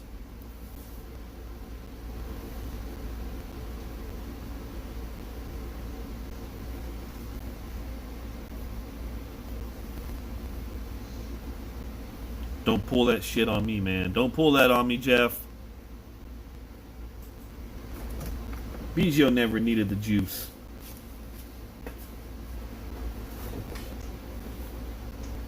He didn't hit a nerve. I'm just like, Craig Biggio, come on. He's a little guy. No one's going to expect a little guy like that. Look at Wade Boggs. Anybody expect Wade Boggs? No. Biggio and Boggs are pretty damn near identical in their career. 3,000 hits.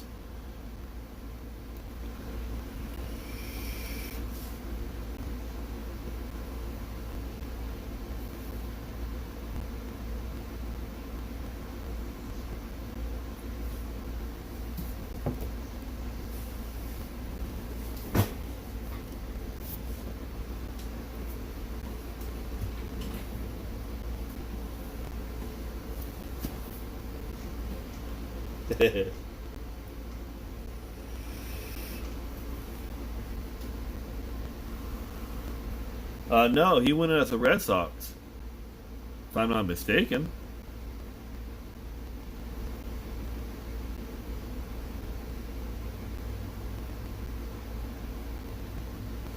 Oh yeah, do I think pitchers used the juice back then? Absolutely, absolutely.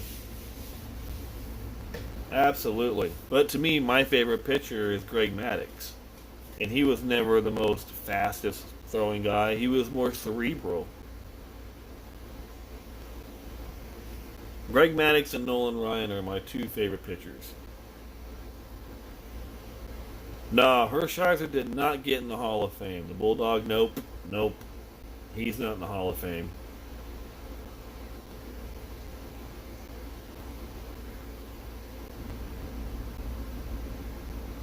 Hershiser is another pitcher who's in the Hall of Good. I wouldn't put him in the Hall of Fame though. He's in the Hall of Good.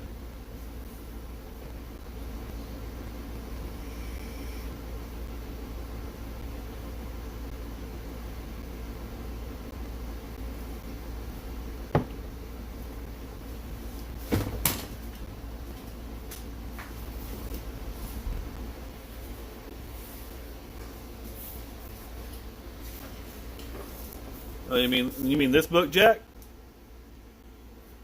I have the same exact book. Same exact one. But mine is autographed by Jim.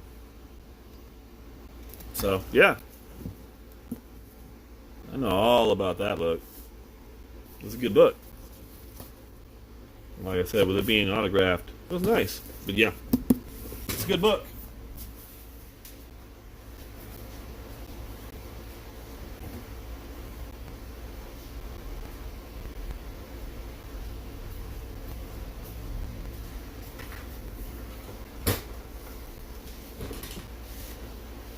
Well, I don't know if you guys have seen this, but any of you guys, me and Mountain Gorilla were talking about this. Anybody get on the bus on these? Anybody get any of the Super 7s? I thought it was a cool piece. He's a local boy here. He went to the college that's close to my house, so I am a Judge fan. Anybody get any of the Super 7s? They're not a very they're kind of a generic kind of figure, but these were actually on. I bought one on eBay. These were on Topps website through the big league boxes. They had these collectible boxes, and the site was down. We were trying to buy them, but we couldn't. So I said, "Screw it!" I went on eBay. I think I paid $20 for it.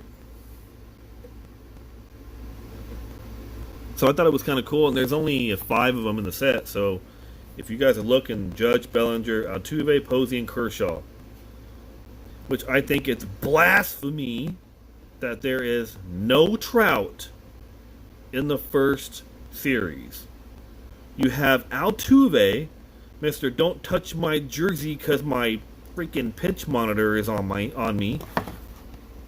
But you got Altuve, but you don't have Trout. What in the hell was Topps thinking by not having Trout? You could have had Trout. You should have put Alonso, maybe Acuna. You could have put those guys, but no, you put Altuve? Shame. Shame, shame, shame. Shame on Topps. So you're going to tell me you're going to put Mike Trout, your cover boy, on the packages, but you're not going to put him in a Super 7 figurine? Wow.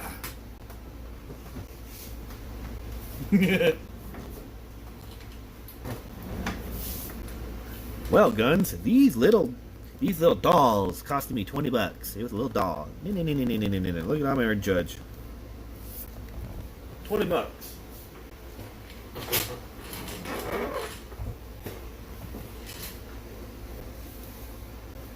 What's up, Fox Bama?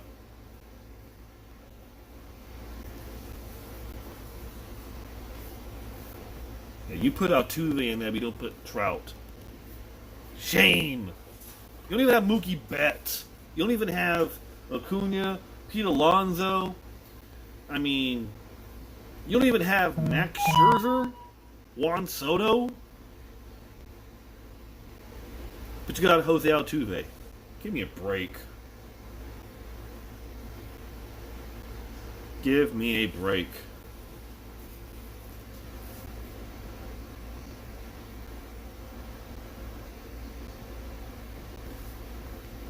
Oh, did you ever meet Trout? Does he still do his little signing thing he does in Millville every year, or did he stop doing that? Oh, here comes the Rays with Blake Snell. Okay. I mean, they even put Bryce Harper in there.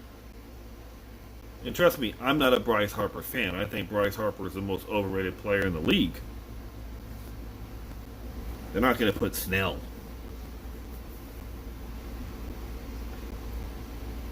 So I'm just wondering if the Altuve is actually life-size, considering he's a tiny little guy. So let's just put Altuve.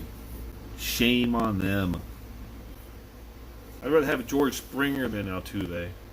I'd rather have Jordan than freaking Altuve.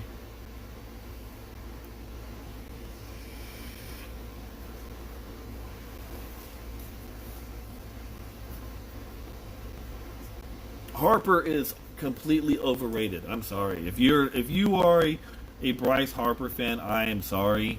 I am absolutely sorry if you're a Harper fan. If I'm gonna bash your guy, but Harper is completely overrated. It takes the Nationals to finally get rid of him to win a World Series. What's that say about you, Harper?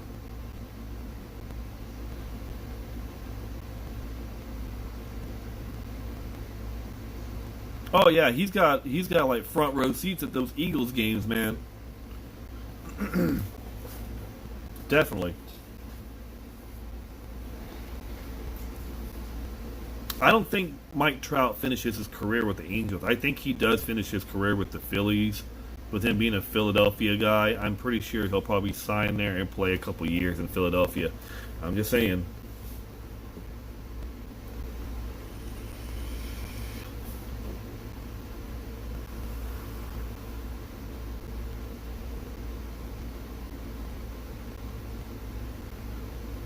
Oh no, Trout won't go to the Yankees. Trout will go to the Phillies to end his career. He wants to. He'll probably play for his hometown just so he can play with the Phillies jersey. Yeah, Harper scammed the Phillies of all that of their money. Psh, yeah, yeah, exactly.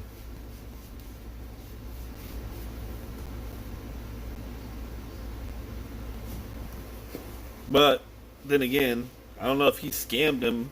The Phillies did offer it. He took it.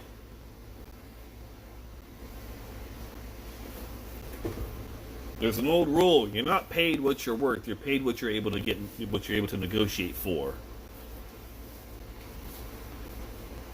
Just remember that, boys. You get paid not what you're worth, what you're able to negotiate for. And he negotiated, and he got paid, and the Phillies took it.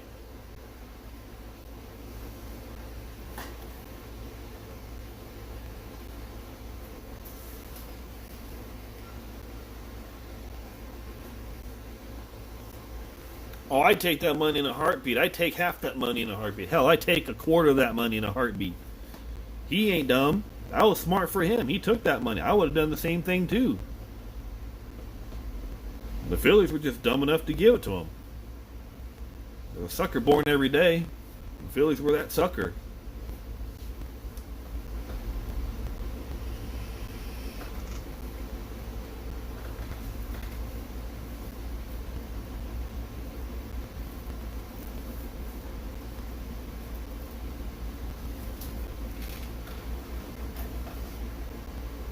Hey, Deafness, what's happening?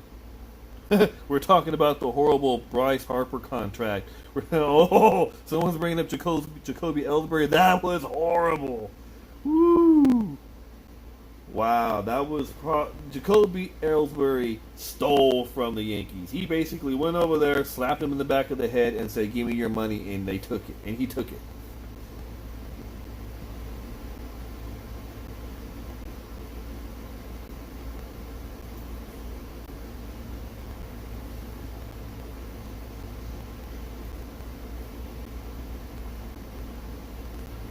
Hey, I'm one of those people. If you're gonna offer something, I'm gonna take it.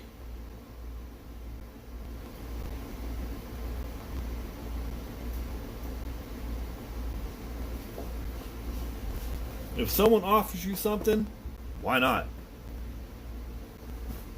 Ellsbury never even made the bench. He couldn't even stay healthy. Most of his career was in Florida at the rehab facility.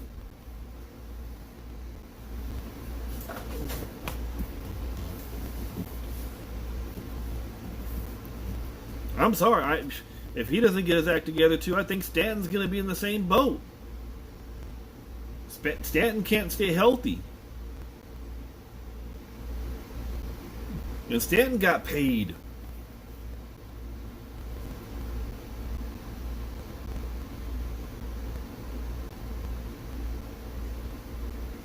But Ellsbury he took the Yankees' money and laughed every single day.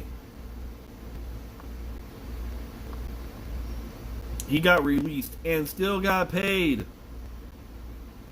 I mean, the Bobby Bonilla is the best swindler of all time. A 25-year, prorated contract for $1 million a year.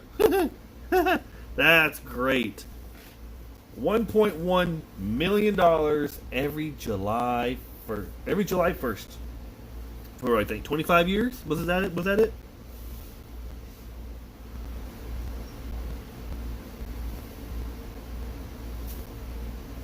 I mean, $1 million to the Mets is just like $10 to us.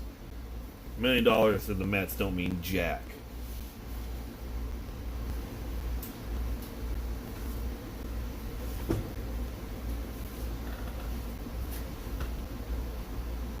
Oh, Ellsberg was probably falling downstairs on purpose. He was trying to twist his ankle on purpose. He was probably getting hurt on purpose so he didn't have to play and get paid. Yeah, you say Bonilla is set for life. I tell you what, some of these ball players, if they don't watch their money, well, he gets 1.1. I don't know. There's going to be taxes taken out of that. So, still, let's say 500. Half of that he gets.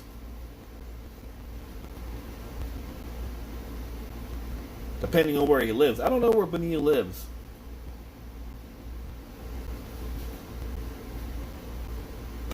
How much his agent better got a shit ton of money for that deal.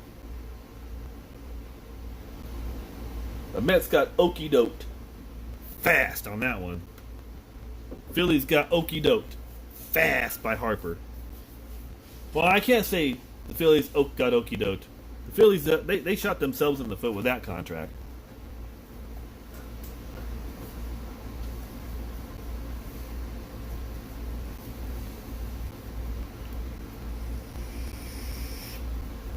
Oh, he lives in Cuba? Oh, that money's he's golden then. I figured he'd be living in Florida. There ain't no sales, there ain't no taxes there in Florida.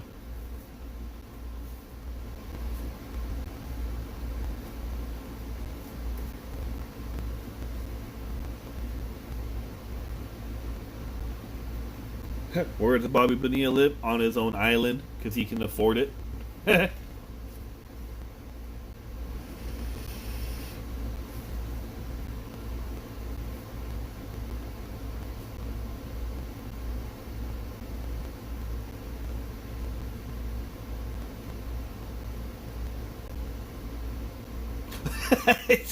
I don't know. He might be living in Cuba, man. I don't know where Bonilla lives. Let me look. Let me see if I can find a Bobby Bonilla address. Because I know he used to do his mail. Let's see. When he did his mail last. Bobby Bonilla, his last success was in 2015. Wow. And his last known address of a success was Florida. Sarasota, Florida.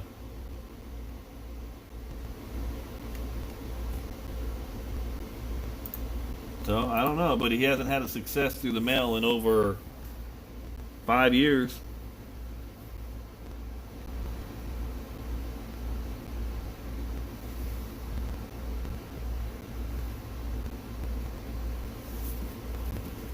Yeah, Bonilla used to be through the mail. On my site, his last success was in 2015, to be correct.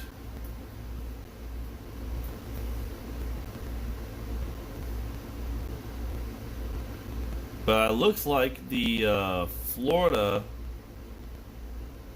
Sarasota, Florida address has not been very kind to people through the mail for a while. So, I don't know. I'm not sure. Well, I'm sorry. The last success that someone had of his was April 13th of 2015, and they sent it to the Major League Baseball Players Association. So there ain't no telling.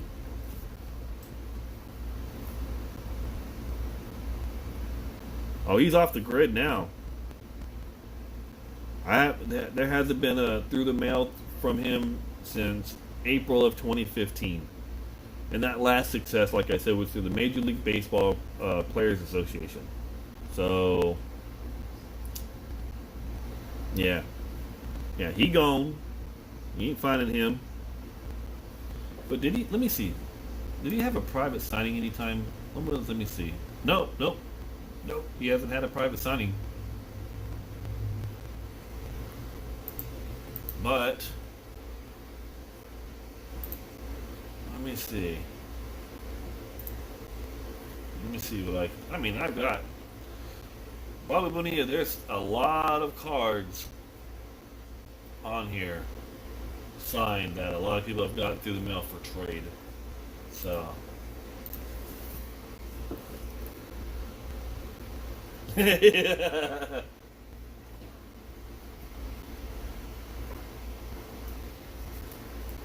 we want to talk about Bobby Bonilla. There we go.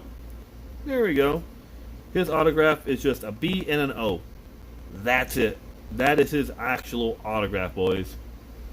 No, Bo Jackson does not TT him. Bo Jackson, he does a lot of private signings, and he's around 125, 130 for Bo.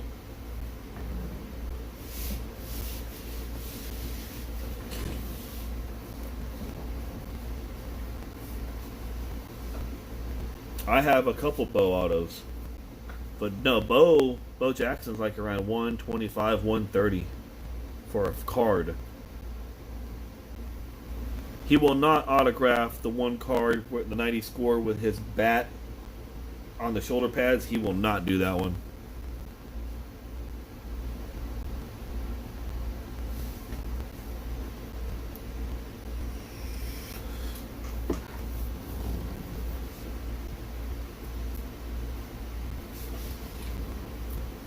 You say that about the Bobby Bonilla, that it's a trash auto? Okay. I sent this card and two others when he was doing his mail. One of them was my 91 tops. And guess what? It passed. It could be easily forged. I agree.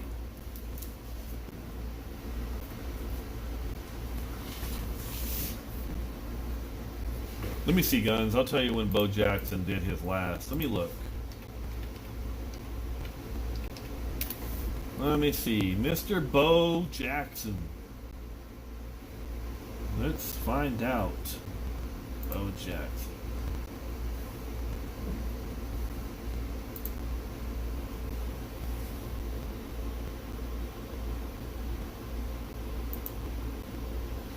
The last private signing he did was back in 20... Well, no. That was on this site. I take that back because he does do the Raiders Fest every year. So if you need him, he can do Raiders Fest.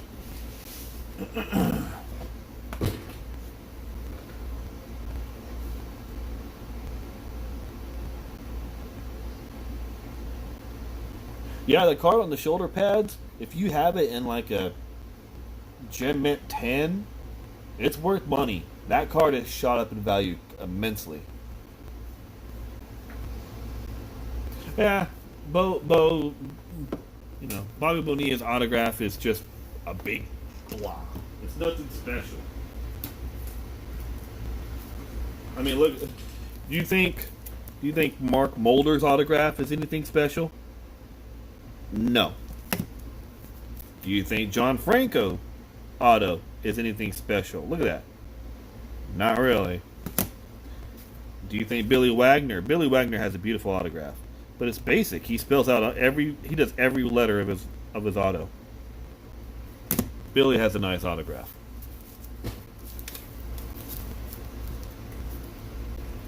I have the bats on shoulder, like I think I have a PSA 7, because I only paid like $7 for it. But I do have another one that I'm going to get graded to.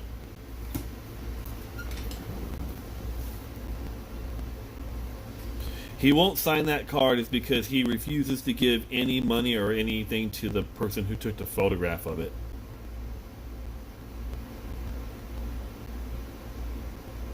Mo has a beautiful signature. Mo has a beautiful signature. That's funny you say Mo. I opened up a box of Series 2 last night, and in the Series 2, I did get the Mo short print. So, I don't know if I want to get it graded or if I want to see if I can get it signed sometime. Because I like that. It's kind of a nice picture. It's kind of cool. Pulled that one out of Series 2 last night. These are really nice out of Series 2. I might try and work on this set. I like it. I really like it.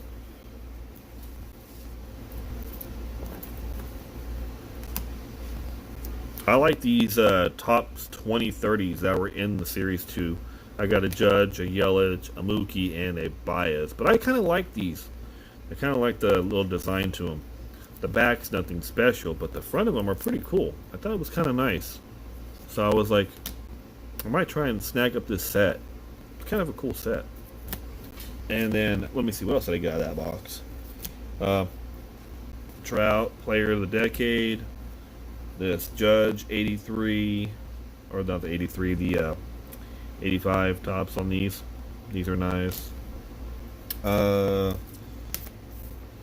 got two Roberts, but no SP. I did get 2 rookies. I got this Rangel Ravello camo out of here, and this one's numbered 5 out of 25. So kind of weird on that one. And then I get in my silver pack, I got a Randy Johnson black border out of 10 out of 199 on this. O'Grady rookies, he's in Series 2. He is in Series 2. I pulled one.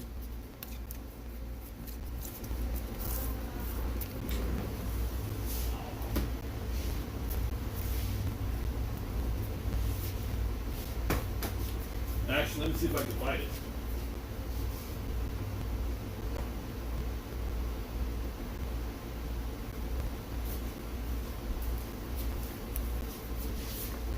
O'Grady, O'Grady, where are you, O'Grady?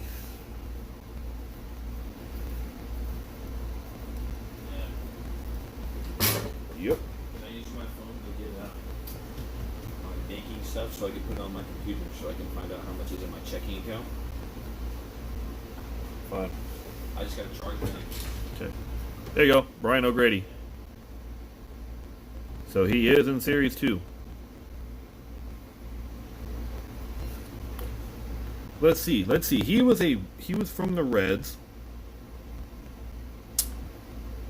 Drafted in 2014 by the Reds in the 8th round. So, there you go.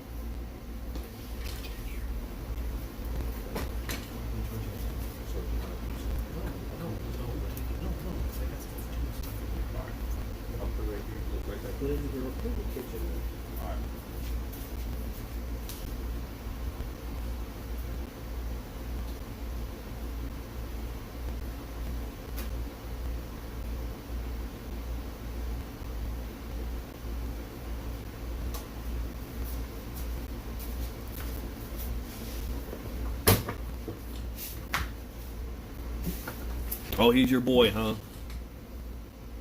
He's a nice kid. I met him when he was on the Reds. He's a nice kid.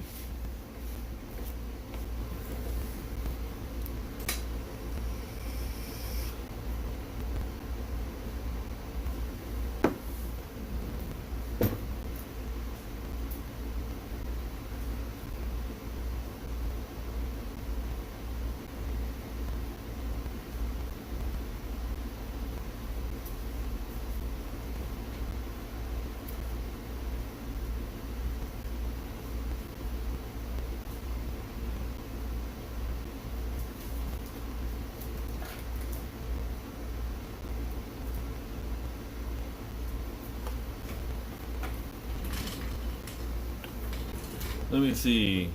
Adames isn't in Series 2, but Kiermaier, Wendell, and I don't think Glasnow is neither. And neither is Meadows. Those guys are not in Series 2, I don't think. Well, I don't know. I did get Wendell and I did get Kiermaier.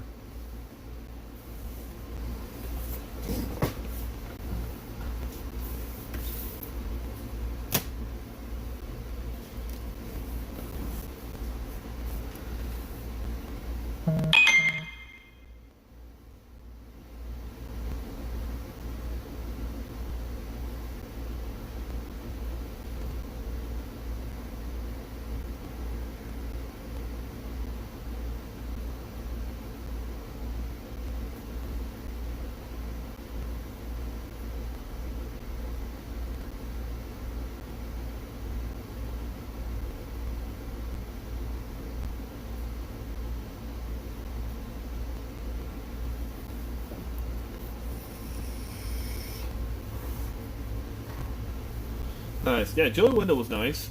He was actually a former Indian. He was actually really nice. I know I got a couple.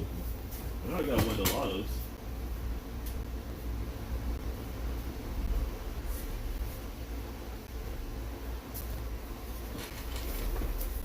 Let me pull out my binder of Indians. This is my team.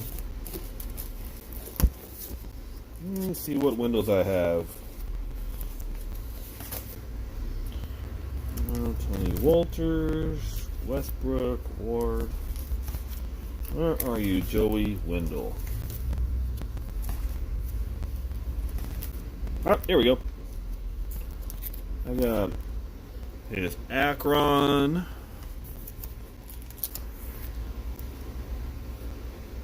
Alright, Guns. I'll catch you later, brother. Thanks for stopping by, man. I got that Chrome. I got his rookie Chrome.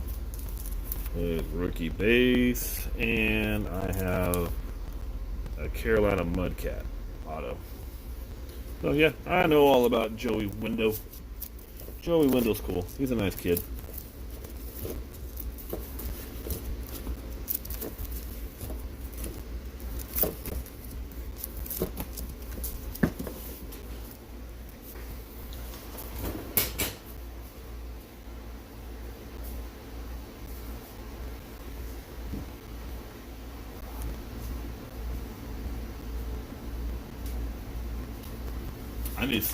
I don't know. I need to see if I have him in a raise. These are all my raise, by the way.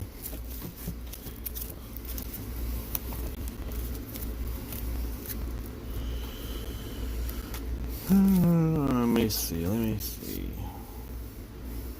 I'm not sure if I have him in a raise auto yet.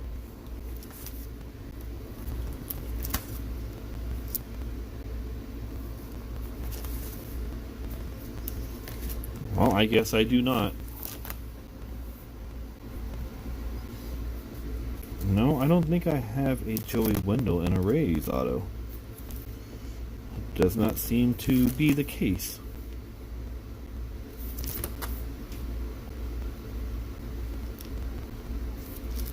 Nope, I do not. Not in the raise, but I do in Indians.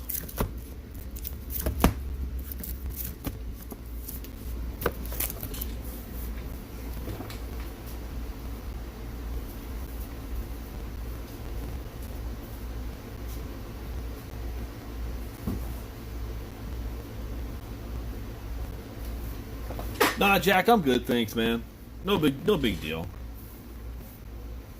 He's not on my desirable list. I'm still working on Hall of Fame rookie autos, and I got some really big ones that I'm never gonna find, and some that someday I will find. It's just gonna kill me how much I gotta pay.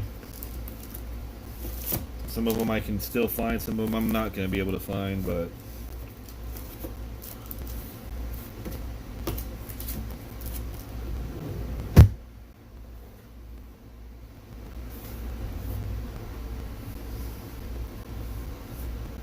Charlie Morton? No. Charlie Morton's not a Hall of Famer. No way.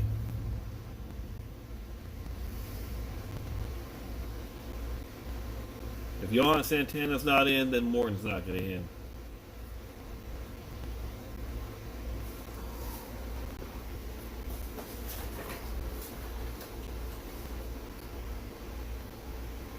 I honestly don't see any raise. Do I think Aaron Judge is Hall of Fame? No. Aaron Judge is way too young. Aaron Judge is not even close. No, they'll be ready to get in the Hall of Fame, but it's not going to be anybody soon. Judge will not. Judge has a long ways to go still, and he needs to stay healthy. He needs to stay consistent with Judge. Judge is a star. Don't get me wrong, but he's not a Hall of Famer. He's if you want to give a percentage, he's maybe right now a 15-20% on the road. That's about it. He's got to be consistent, but he's not. He hasn't been healthy.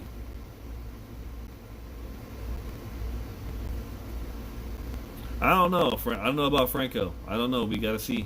We gotta see how Franco is. I mean, he hasn't even made it to AAA yet.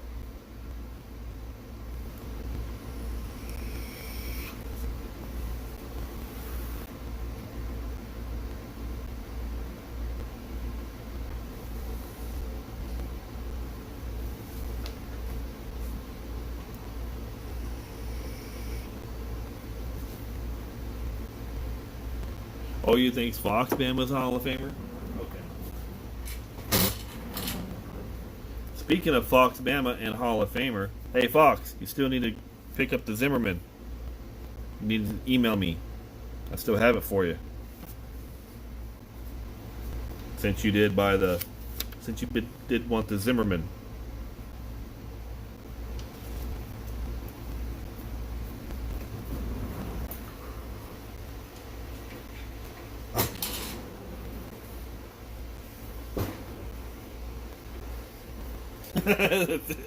It's alright, Fox. I had it setting aside. It's no big deal. If you're still wanting it, cool. If you're not, no big deal.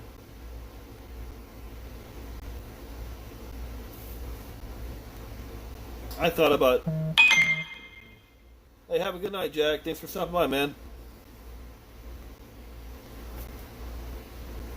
I don't know if I wanted to maybe do an auction or if I just wanted to go in here hang out, but... I don't think no one's in the mood to do an auction tonight, so I'm not gonna press it unless people say they want one.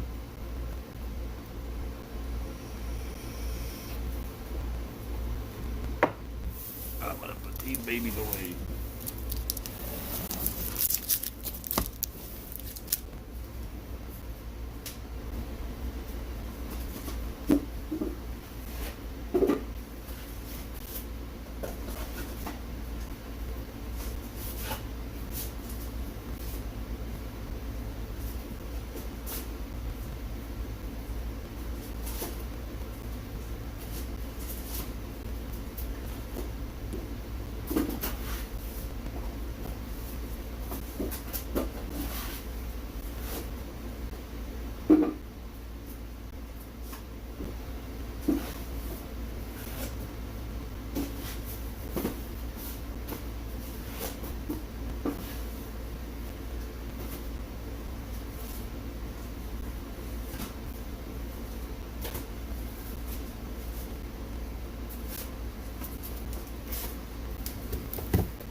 Nah, Fox, if you don't want it, that's fine.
I moderate everybody so that if they want to promote their channels, man, that's why I do it. So I'll leave it, man. It's no big deal.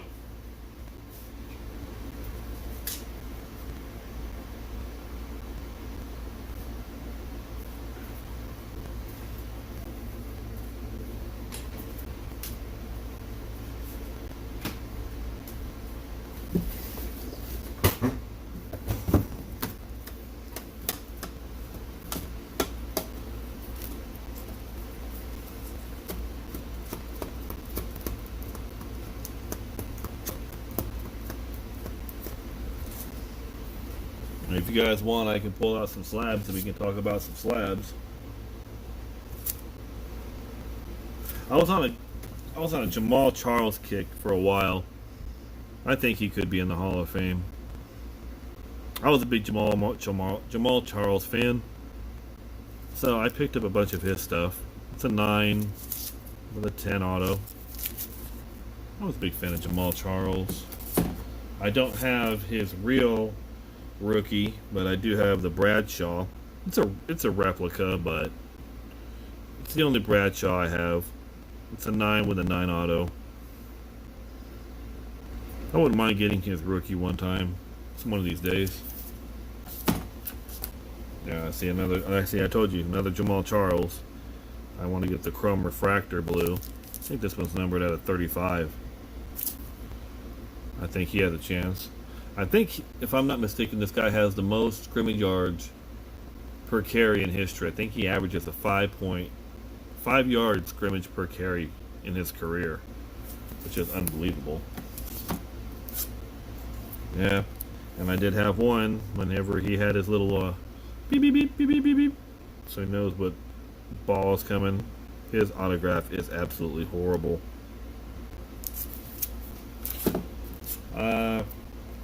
Another guy who I don't know if he deserves to be in the Hall of Fame, Bly 11. I don't know. I don't know how to feel about him.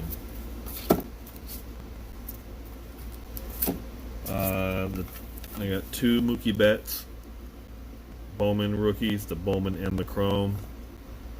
I think Betts is still going to be a top player. Guy who does not deserve to be in the Hall of Fame, but I do have a Baines. He shouldn't even be there. That's ridiculous. One of the big red machine guys, I've always liked Dave Concepcion, so I have the Topps rookie autograph of him. He's got a nice signature. It's pretty. I like Conceptions. Raleigh Fingers rookie auto. I know I got maybe 1 or 2 of these. He has a nice signature. Another guy who does his mail.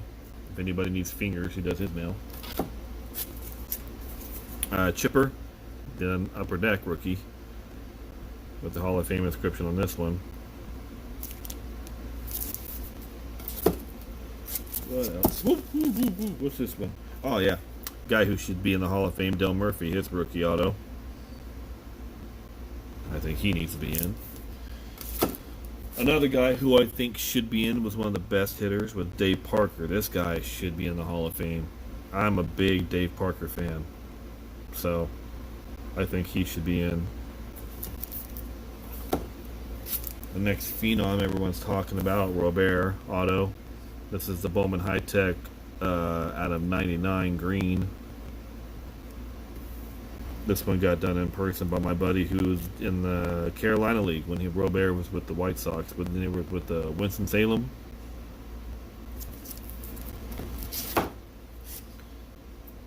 Tim Raines, Topps traded rookie.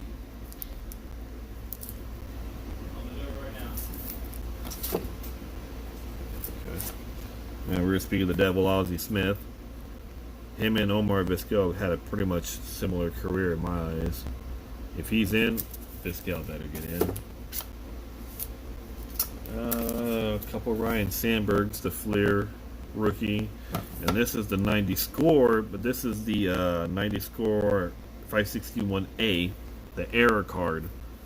There's a regular and the error. This one says he's a third baseman on the front of the card, but if you look on the back, it says right there in plain letters, second baseman. So if you have this card, it is an error card from the 90 score. So I sent that to him and had him sign this one.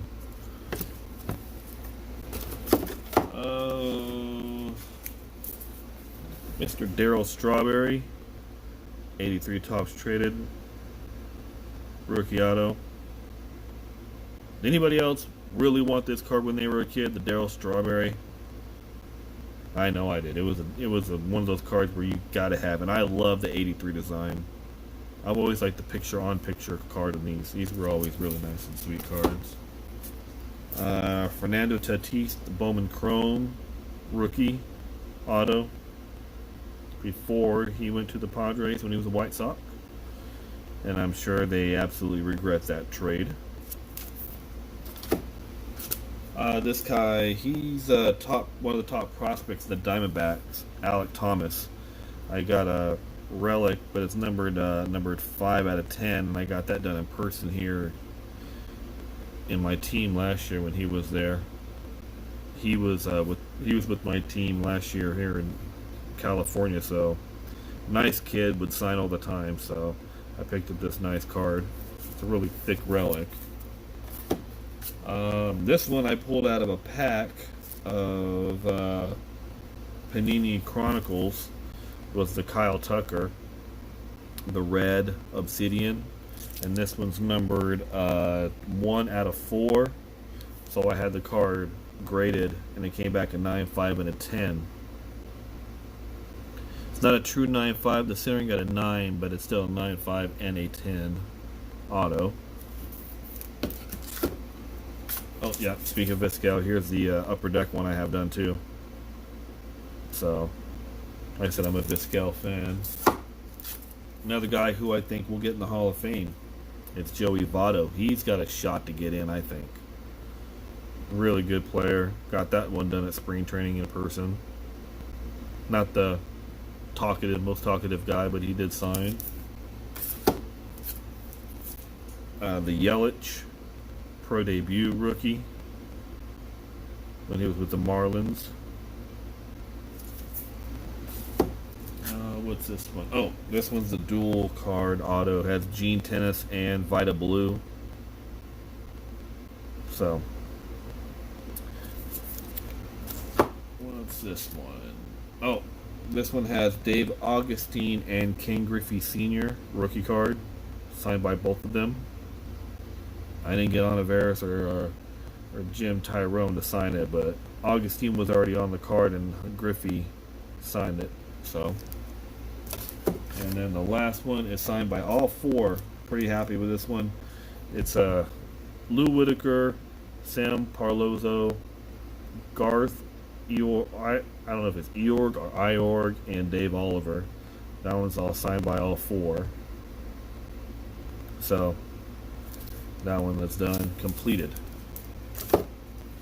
That was just one little box I had. It has all kinds of random stuff in them.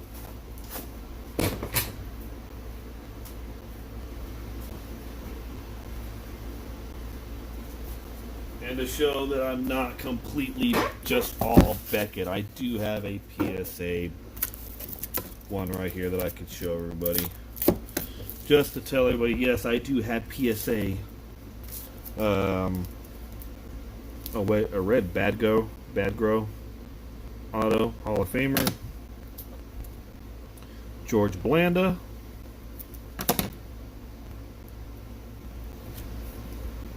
Joe Della auto. Aaron Donald, Turkey Red, certified auto.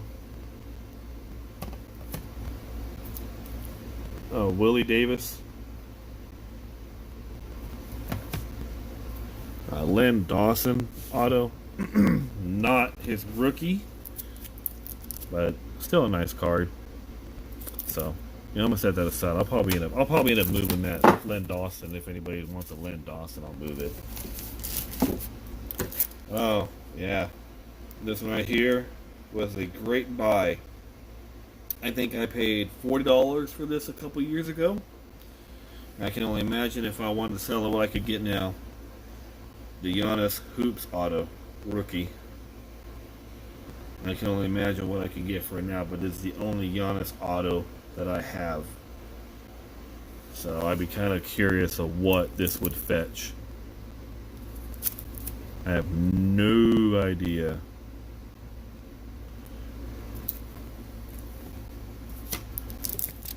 My Montana rookie. So now Montana, if you need his rookie card signed or whatnot, he charges, I think, $300 now just to get his rookie card signed. He charges usually like $99 to $100 for a regular card, but to do his rookie, he's charging like $300 now. So he's caught on to the fact that rookie cards are worth more than regular. So if you need a rookie card, you're going to be paying for that one. Deion Sanders rookie from 89 score. Probably one of the best defensive players in football history. The guy was amazing.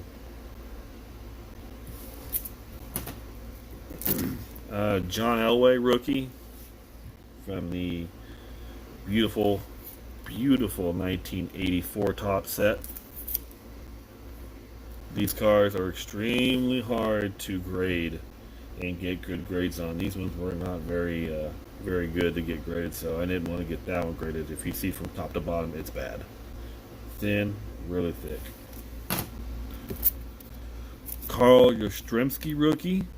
I have this one, and I also have another one coming. So I will have two of Mr. Yastrzemski. Mr. Yaz.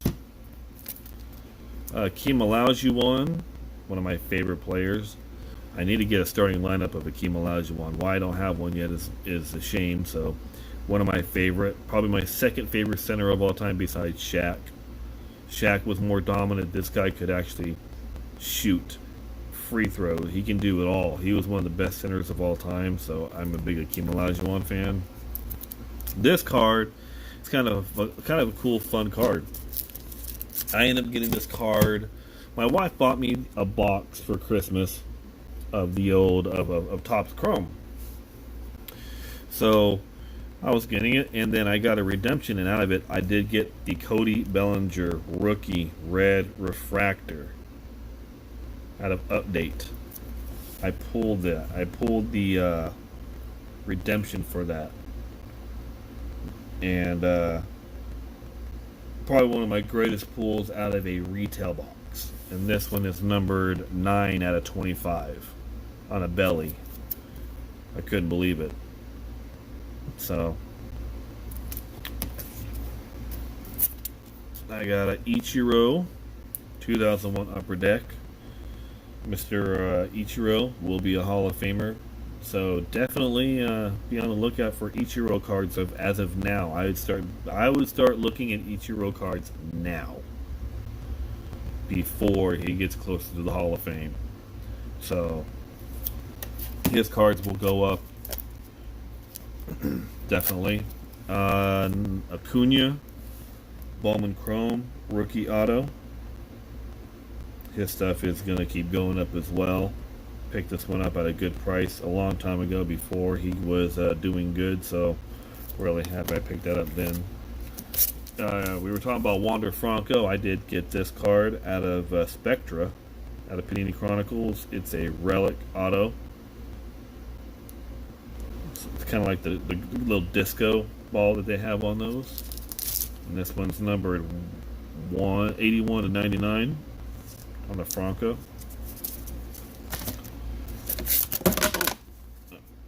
Curtis Martin auto relic. This one's out of Panini Certified Fabrics of the Game signature. Hall of Famer. And this one is actually numbered. Where's the number on this one? Is the number on the front? Oh yeah, 15 to 25 on the Curtis Martin. Megatron Calvin Johnson rookie auto patch. Got this one out of a playoff. This one is actually numbered 22 of 25 on the Megatron. Another Lion who ended their career short. Karl Malone, Panini Lou, 10 out of 10 auto on Mr. Malone. This is one guy I do PC, and he's one of the nicest guys I've ever met, and hopefully he still stays that way. Is Mr. Hunter Renfroe, one of the nicest players I have ever met.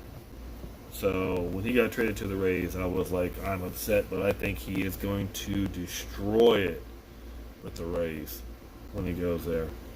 So I'm a big Hunter Renfroe fan. I PC Renfroe. I probably got about 50 or 60 different Renfroe autographs.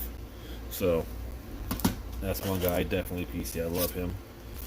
Tim Brown, Panini Playbook, X's and O signature. This one's number 10 out of 15. Hall of Famer.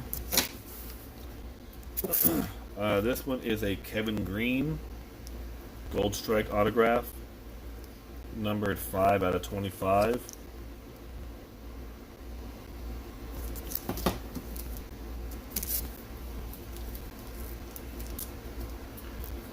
Clayton Kershaw Dual Relic Auto out of a museum. This one's number 29 out of 50 from Mr. Kershaw. LaDainian Tomlinson autograph relic, numbered, number 8 out of 10 out of Panini encased. Yeah, Renfroe is a gem, dude. Renfroe is one of the nicest players, man. I root for Renfroe a lot. So he's definitely up there with one of my favorite players in baseball, definitely. Kareem Hunt out of Phoenix RPA, and this one's numbered 96 to 149 for the Kareem Hunt. Another Len Dawson. This one's numbered 6 out of 10 out of Panini encased relic auto. This one is a 1 Marichal 2009. These were the Legends of the Game commemorative patch, and he had a private signing, so I had sent it in, and he signed it right there on the patch, which is nice. And this one's number 20 out of 50 for a 1 Marichal. A Mike Trout auto, 21 of 50, 2016 Topps Legacies. This is the Exhilaration Purple, 21 out of 50. The Franco is, I don't know. No, I can't sell that one. I have a relic of Franco that I would be willing to move, but the auto, no.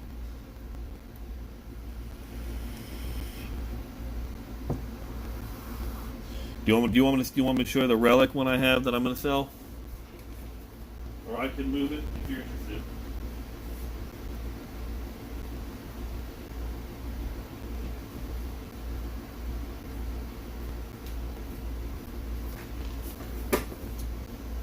I have this one from Don Russ. It's a relic of Franco.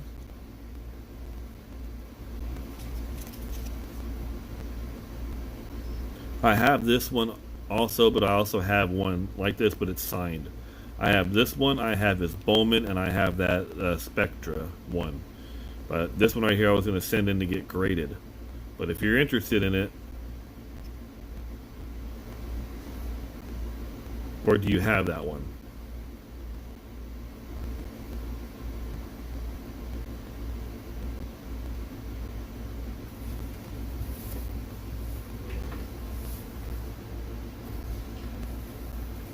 Oh, okay. Okay, no worries. Yeah, I'm going to send that one in to get graded, so.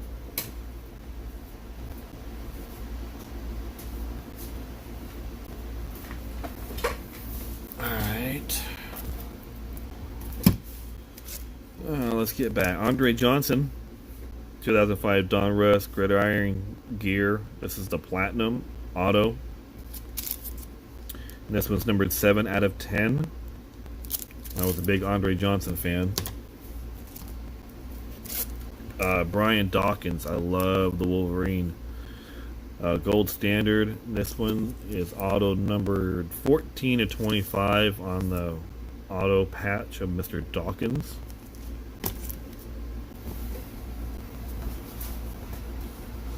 Do you think it's worth it to get a Franco in-person auto authenticated and slabbed? I have one. I have his Bowman paper rookie auto. I have his Bowman paper in-person auto slabbed by PSA. So, I mean, yeah, I did. I got a Franco and I got a Joey Bart done. So, I mean, if you have one in person, why not? I'd send it to PSA or Beckett. I got a Russell Wilson rookie. This one's numbered 4 of 99 for the Gridiron King.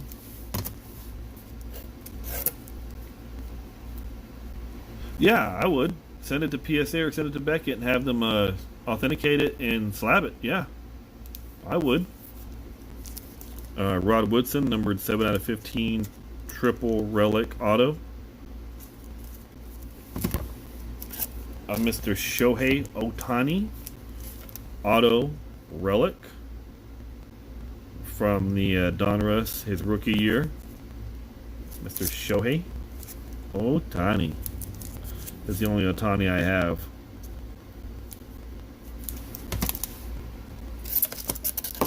Oh, Chris Bryant, USA champion,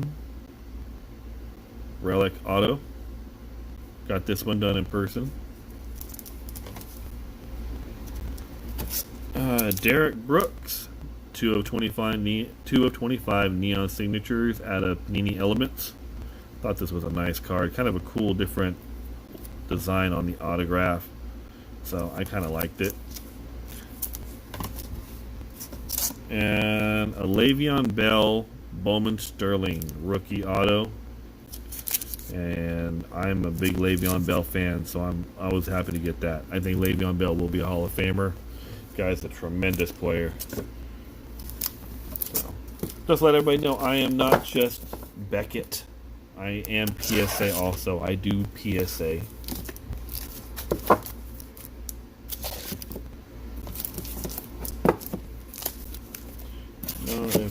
How Beckett is with their booklets. I've got 2 high-end booklets I want to get slabbed, but not sure how it turned out. I don't know how Beckett is with the booklet. I don't have really any booklets by, believe it or not.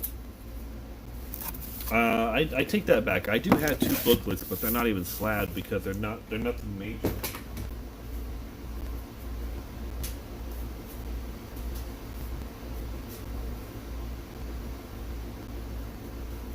See, I have my booklets in these. I have this one. It's done by Bill Dietrich and Joe Cronin. This was out of the Historic Autographs Friends and Foes. I put it in one of these, but it also has the PSA DNA thing on them. And then I have this one that has a Justin Blackmon and Trent Richardson. It's numbered 5 out of 5. So I don't have anything really booklet-wise that I'd want to get slabbed, but those I do have in these, since they do make these.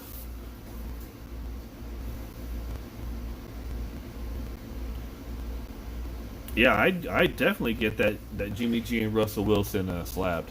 Definitely, I would definitely do that. I would look into Beckett and I would look into PSA and give them a call, or just look on their website, see if they do offer it. But I would definitely do that. Especially with those 2 players, absolutely.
Nice. Yeah, I'm not a Jimmy G fan at all. Sorry. I'm just not a Jimmy G guy. I have a couple of friends that are Niners fans, so all I have to hear is about Jimmy G, Jimmy G, Jimmy G, and I'm like, well, Jimmy G can kiss my butt. I'm a Jaguars fan. I'm all about Gardner Minshew right now.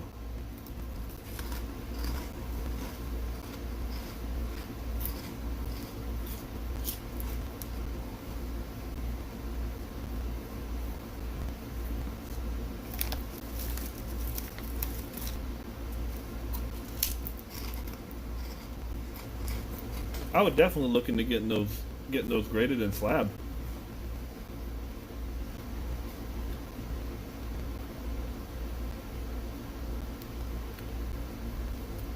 I mean, if you like Jimmy G, collect them. But if you don't, right now it's a good time to sell.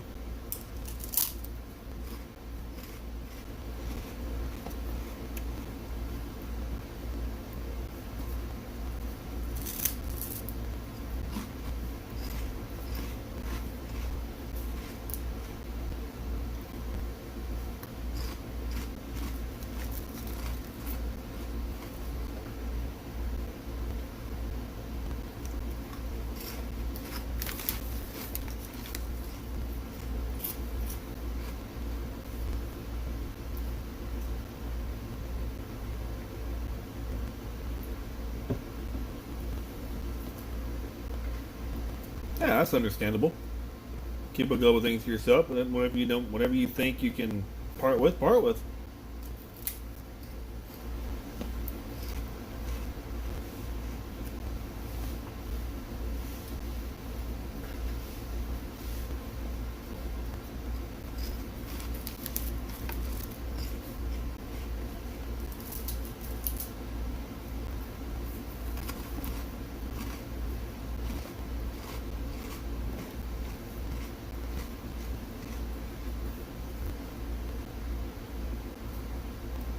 Oh yeah, oh yeah. Yeah, I can't say nothing. I do like Panini. I do like how Panini's doing their football and basketball. They're doing a good job.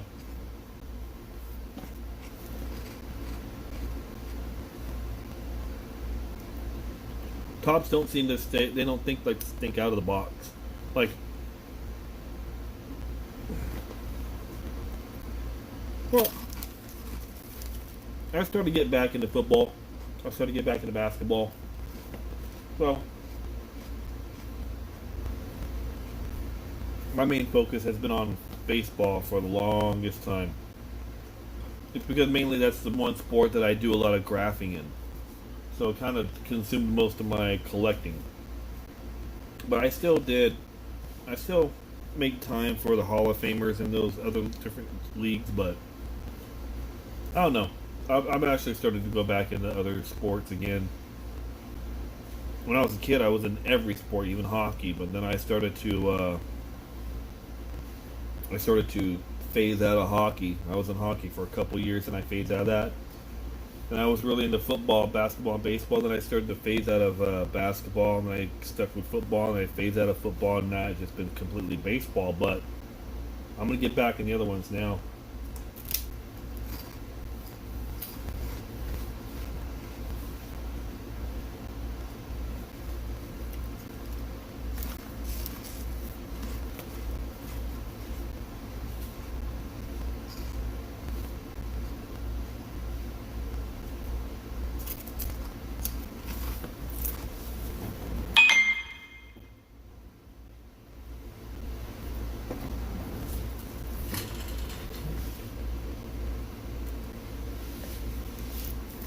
That's funny you say you're a Rays fan.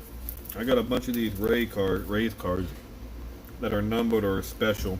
Like Ryan Yarbrough, Blake Snell, Carl Crawford Refractor, Carl Crawford Gold, two Matt Garza Refractors, Crawford Refractor, Blake Snell Refractor, Obsidian Prism, Kiermaier, Longoria Refractor, another Kiermaier, Archer, Garza Atomic, Longoria Atomic, Wilmer Font 150, Zobrist Refractor, James Shields refractor, David Price refractor, Matt Moore, Kiermaier pink, or purple, I should say.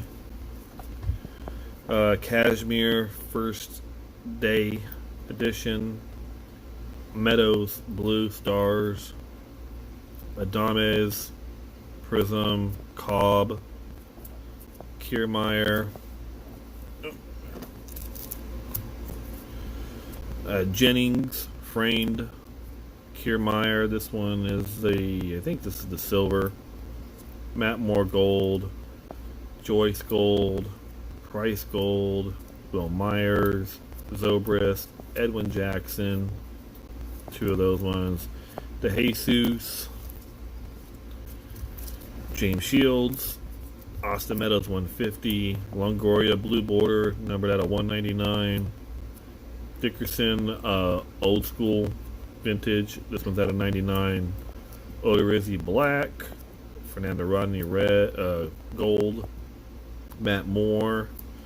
Kiermaier gold. Drew Smiley gold. J.P. Howe.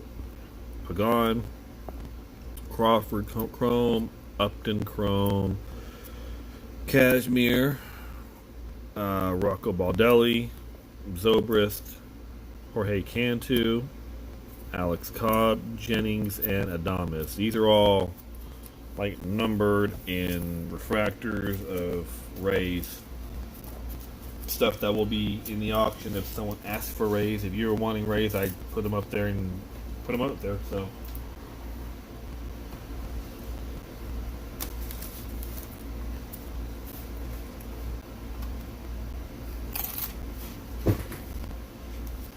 I'm not a Fernando Rodney. Fernando Romero, you mean, or Fernando Rodney?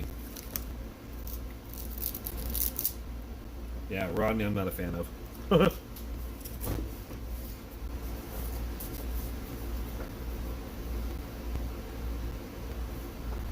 It's hard for me to be a fan of closers when your job is to basically come in and face three batters and finish the game.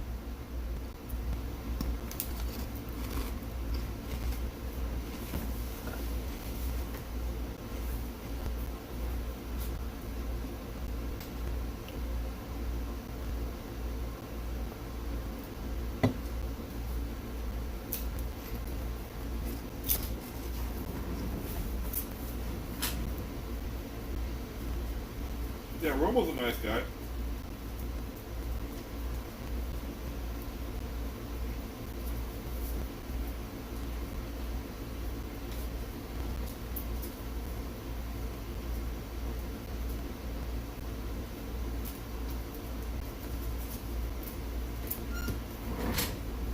Here's a cool Ray card you might like. Matt Moore, out of 99 auto. Matt Moore was a good pitcher for you guys for a while.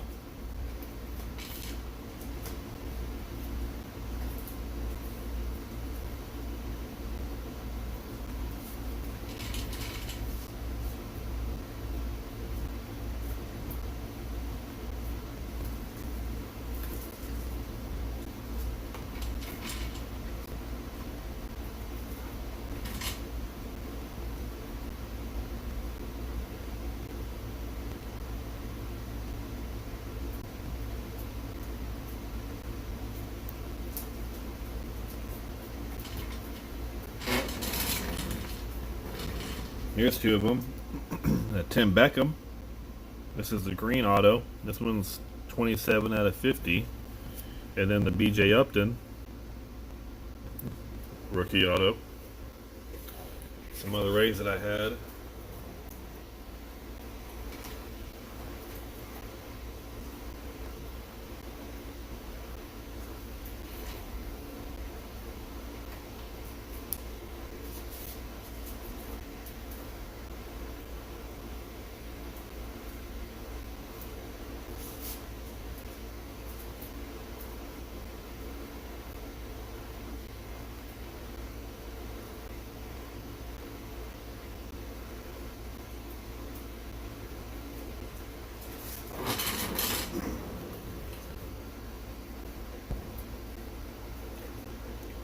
Here's a card you're not going to see every day. So, relic of Sean Bros. He's in a Padre uniform, but it does say a Tampa Bay Devil Rays on there. So, it's kind of a cool one. I got that one in person when he was in the Independent League.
Yeah, I got a buddy who does the Florida State League. That's how I'm able to get my stuff from the Florida League.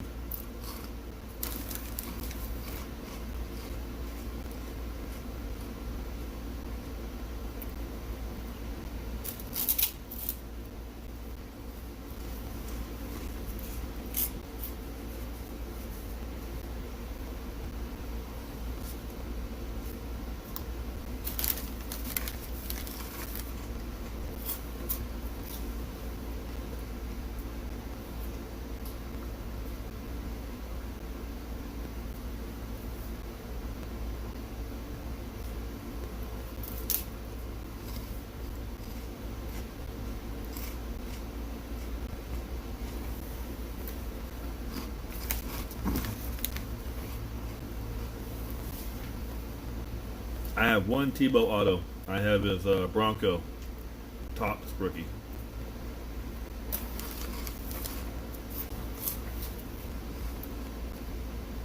I hear he's a nice guy.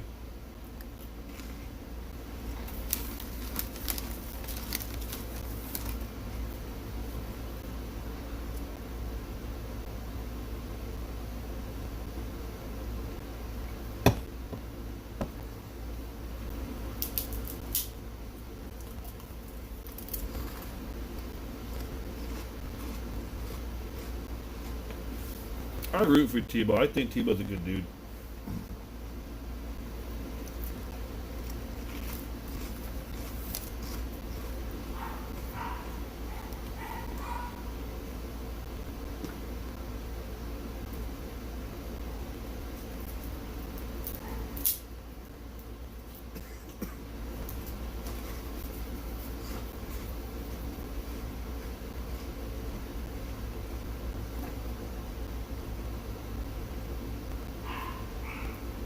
A lot of people like Tebow, so it's kind of he gets overwhelmed, which sucks, but he seems like a really nice guy, so I root for him.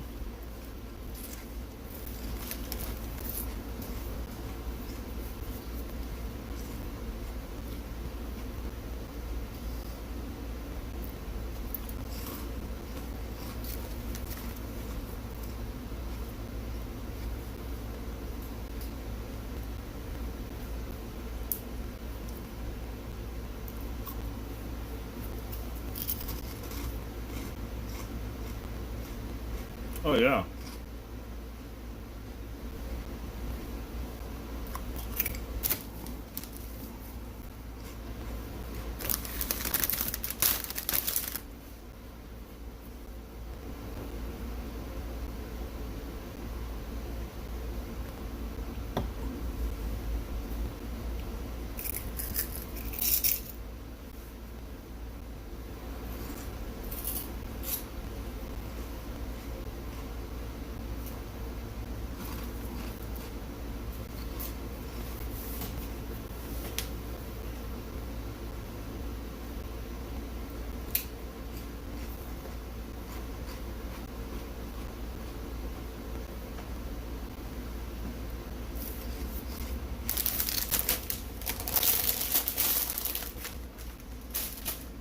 Yeah, he won't make it. He won't make it to the to majors.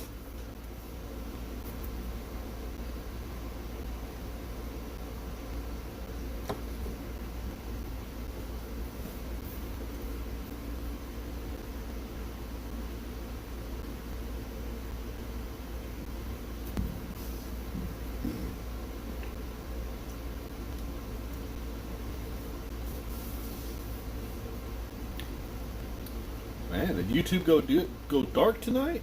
Ain't nobody on right now.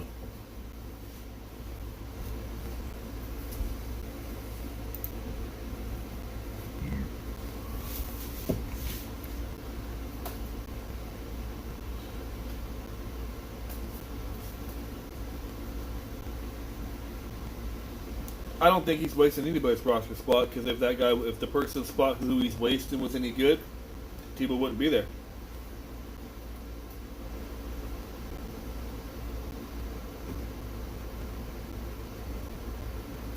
The old beat him for the job thing, man. If you're not beating him for that job, then you really can't say nothing. But I just think Tebow's there just to sell tickets.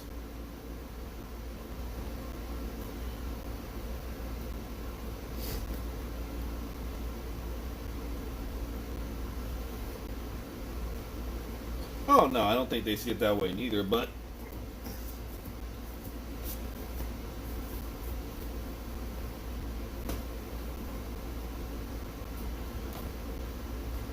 well, in a way, he's getting special treatment and he's getting moved a lot faster than a lot of these other guys are. But you got to remember, he's also older, so his age is going to make him move probably a lot quicker than the younger guys, since Tebow's time is more limited. The window of opportunity is shrinking on him daily.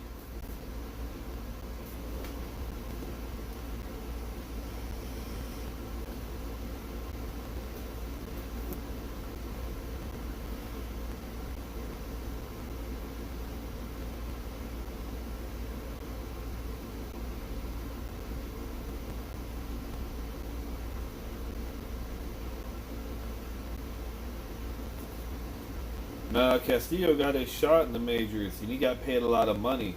Different kind of situation. He'll be in AAA. He'll probably get. I wouldn't be surprised if the Mets do call him up. He's there in the show for like a week.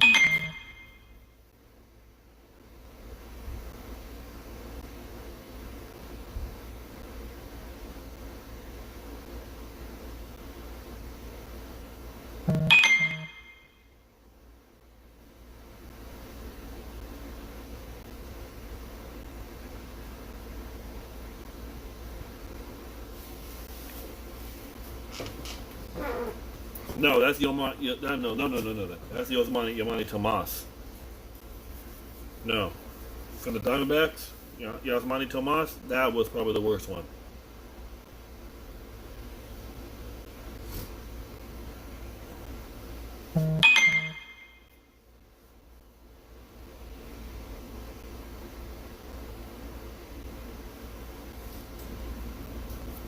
Yeah, Yasmani Tomas. That was probably the worst one. Castillo is right behind him too. Both of them are AAA. They're going to be in AAA forever.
Yeah, so is Tomas. Tomas is still with the Diamondbacks. They paid him a lot of money. He's not going to go up anytime soon. So he'll be there too.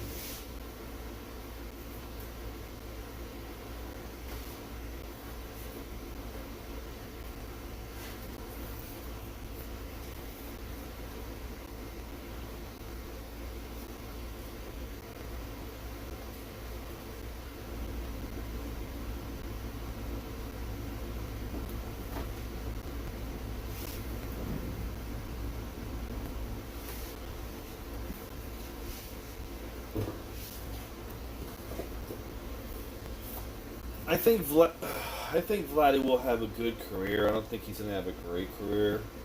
I still put my money on Bo Bichette to have a better career. But the guy from the Blue Jays I'm really interested in is that Nate Pearson. That kid is going to be really, really good pitcher. I like Nate Pearson a lot.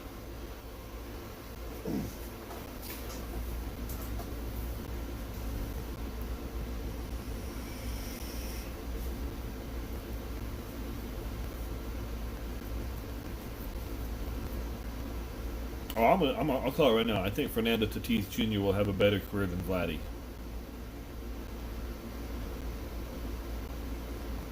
I think Bo Bichette and Fernando Tatis Jr. will have a similar career. I think they're both going to be really good.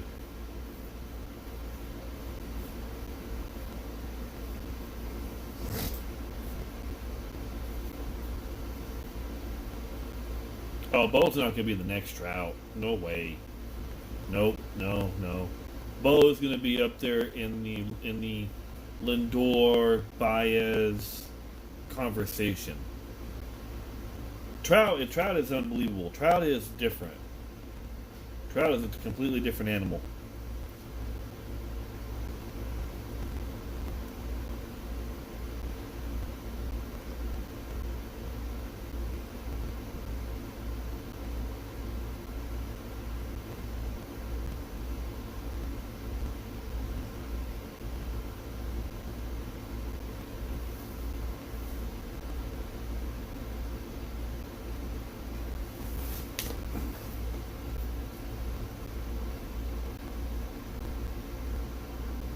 I think Kevin Biggio will be all right. I think he'll be all right. I don't think he's going to be spectacular, but I don't think he's going to suck. I think he's going to be okay.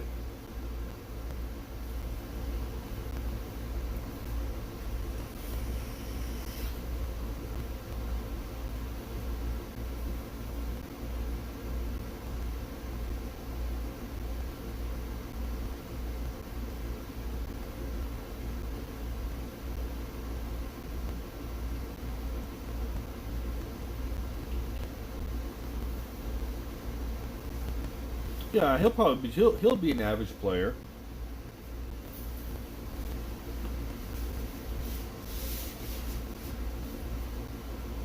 You never know.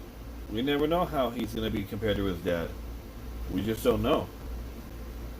And his dad had a long career. His dad was an average guy. His dad was a good player. So, I mean, if he stays consistent, does the same thing his dad does, well, you never know. Could be in the same boat. I mean, no one thought Craig Biggio was going to be a Hall of Famer when he was drafted.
Oh, Bo's going to be better than Dante. I believe that.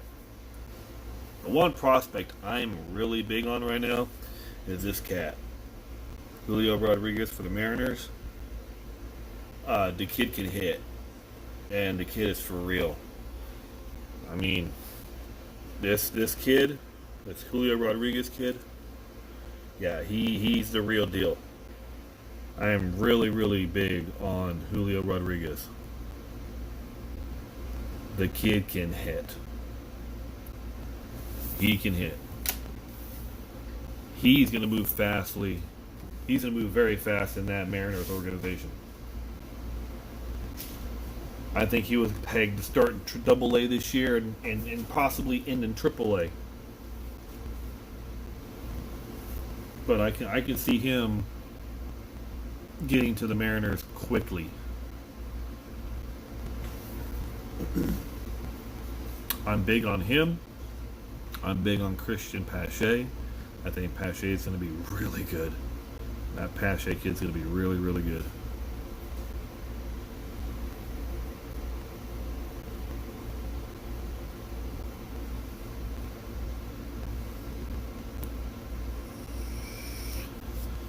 JJ, I've heard JJ.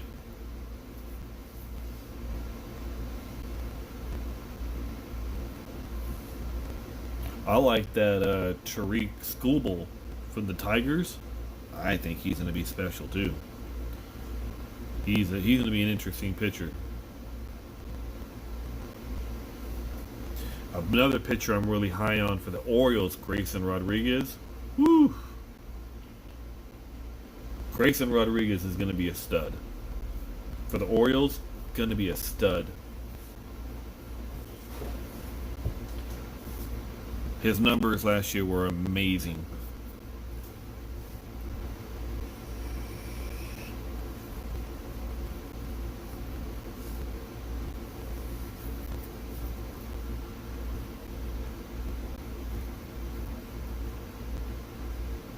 Well, don't forget Austin Riley, too, on the Braves. Everybody forgets about Austin Riley, Dansby Swanson, Acuna, Albies, Freeman, Markakis, Pache comes up. They're going to be a dangerous team. They are going to be a very dangerous team, and they've got a great farm system for pitching.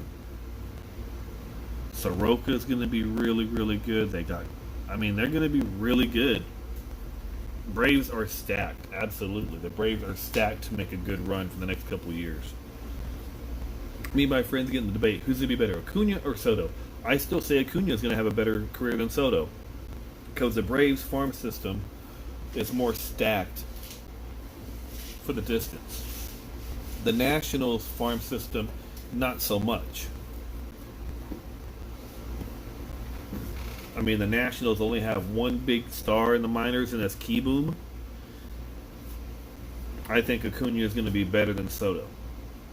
Everyone says, well, Acuna's not a good teammate. Well, I'm sorry. He's going to have so many good players around him. It's gonna be unbelievable. With him and Ozzie Albies being so young, it's going to be crazy.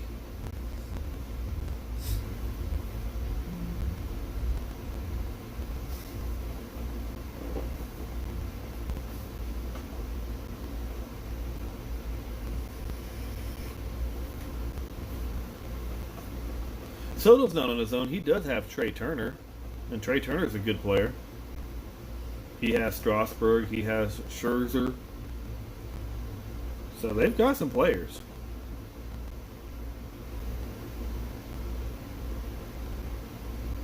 So I don't see Soto struggling. I still see Soto being good. He's got Victor Robles coming up with him. Trey Turner's still young. Scherzer, Strasburg.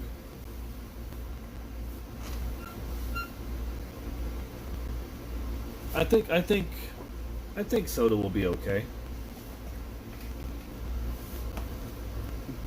Plus my boy, my buddy, my friend, he's on there. He's a very underrated player. Sorry, that's my boy.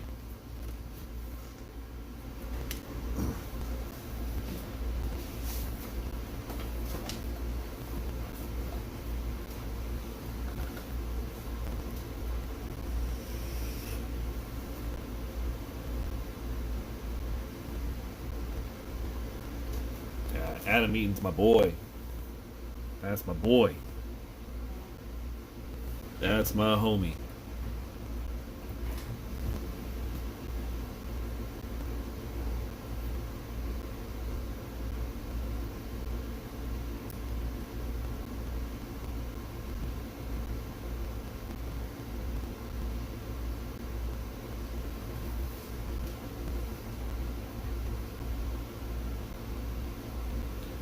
If the Braves can stay consistent and their farm system produce like they should, I give the Braves a couple years and they could win one. Now that they got a little momentum with them and they've got the right pieces, I think they could definitely make a run within the next 3 or 4 years, actually.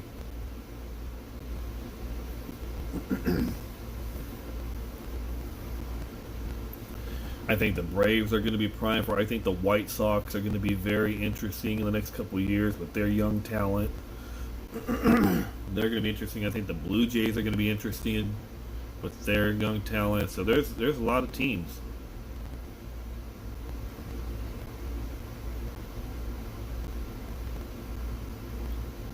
If I'm going to pick a team to win the World Series this year, with it being only 60 games, I'm going to go by division. I'm going to go by the Dodgers. As much as I hate to say it, I think the Dodgers will probably win it.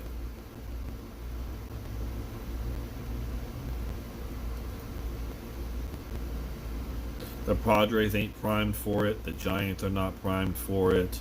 The Rockies are still a good team, but they're not primed for it. I still think the Dodgers are. If you give me a team within a 60-game series, a 60-game season, it's going to be the Dodgers, I think.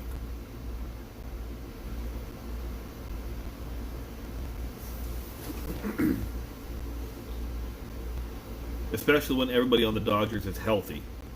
They got a dangerous team.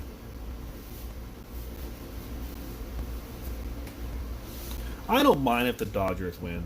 I honestly don't. I'm an Indians fan, so, my team ain't never going to win it. We got the longest drought in all of sports right now, so we're not going to win it. If the Dodgers win it, the Dodgers win it. I wouldn't mind. Doesn't bother me.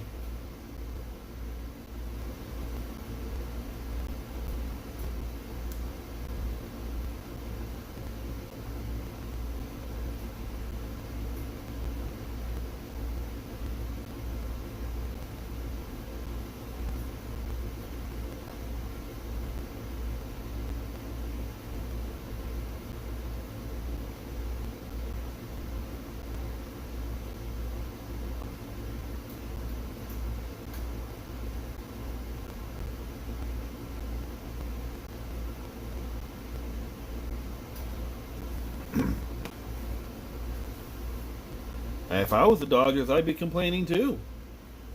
It sure is funny. You go against two World Series teams that won by cheating. I would be complaining too. I would definitely be complaining.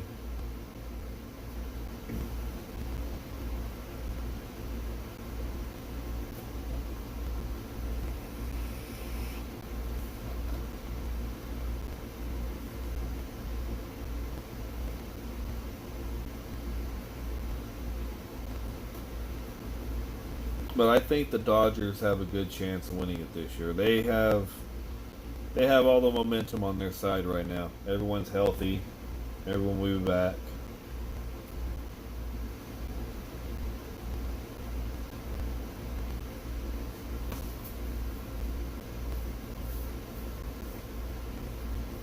I think the Nationals got lucky. The Nationals had a better pitching rotation for them than the Astros. Astros had a better offense. The Nationals just had better pitching. You got Corbin, Strasburg, and Scherzer out there. That's pretty lethal.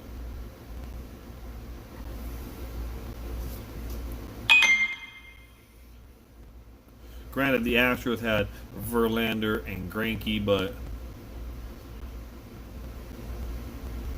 to me, Greinke is just I don't know. Greinke, he's probably going to be a Hall of Famer because he's always consistent. Verlander's Verlander. So I mean,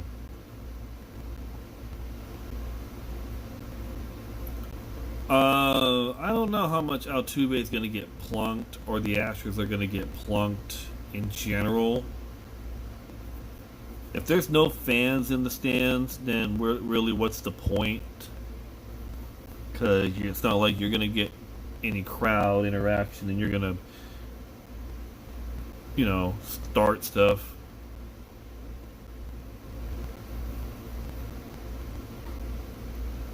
You might see a lot of pitches high and inside. A lot this year with the Astros.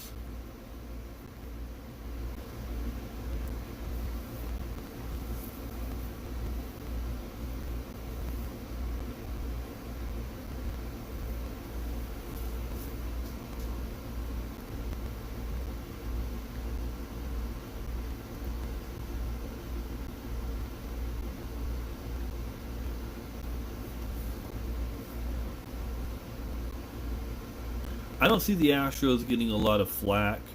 They do have a very respectable coach in Dusty Baker now. So a lot of teams are going to respect Dusty because it wasn't Dusty's team that did it. So, but I know Dusty's going to have to take a lot of it, though. He knows what he's in for.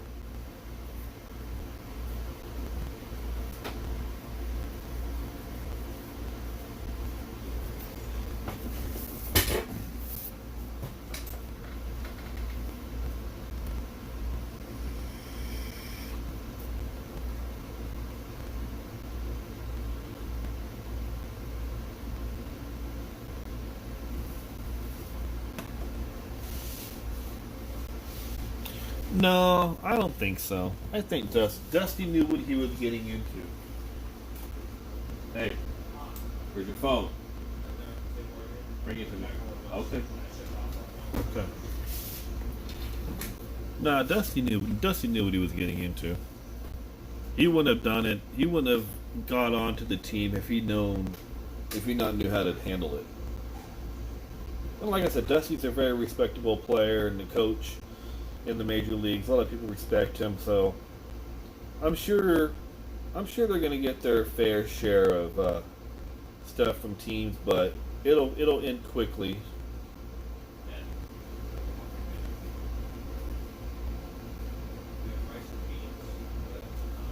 That's fine.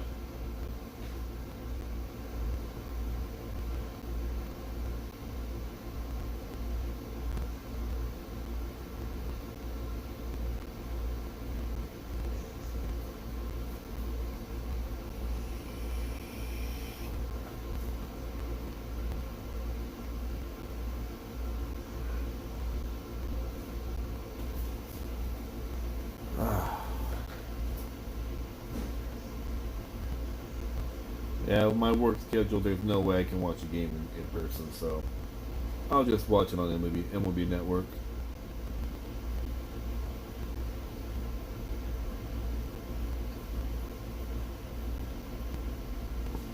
I mean, if I go watch any games, I'll go down and watch an Angels game.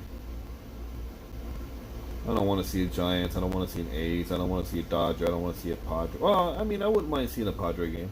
I wouldn't mind going and seeing Padres.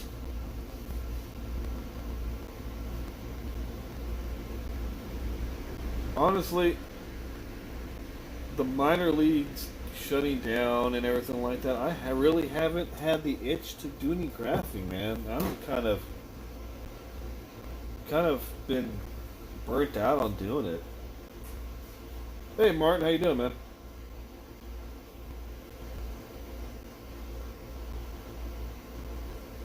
I don't know if they're going to have crowds or not for baseball. I haven't heard anything. I don't know if they're going to close it off to the public or if they're going to allow fans or a certain amount of fans. I don't know how they're going to do it.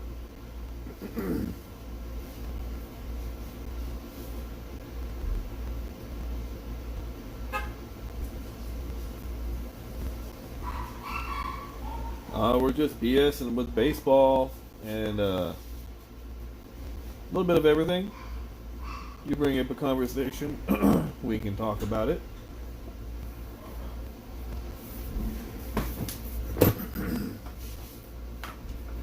Don't know what everybody has going on tonight.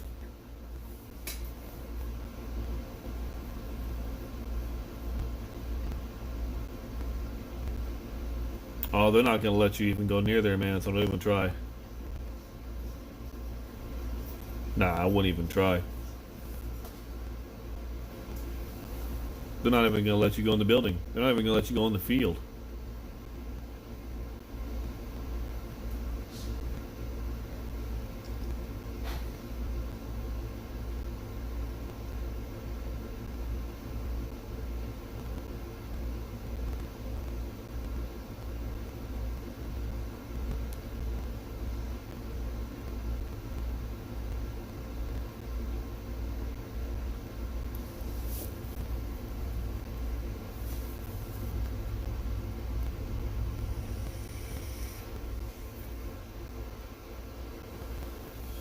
You can go in a bubble suit. They're not gonna let you go. Hold that second. I'll be right back, guys.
All right, man. I'm back.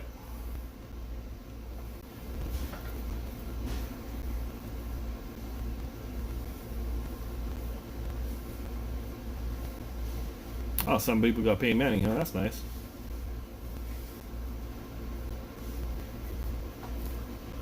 I'm gonna stay on for another 20 minutes and I'm gonna call it a night. Been on for a while.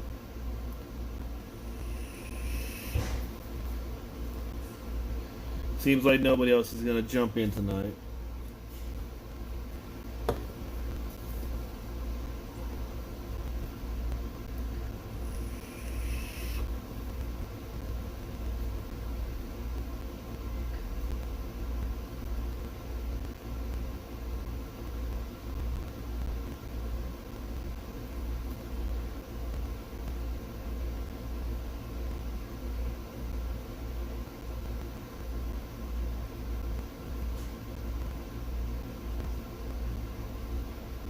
You can try, but don't be surprised if you get kicked out real quick.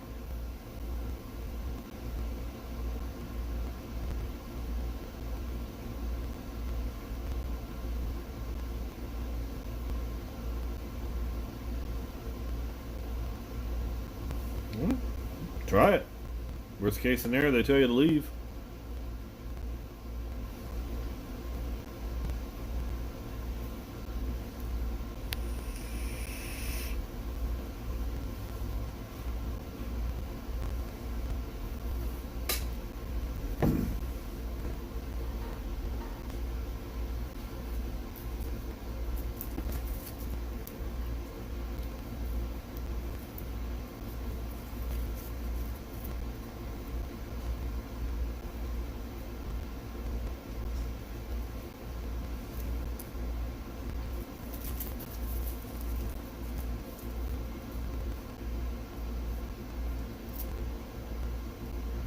Oh, well, you can try.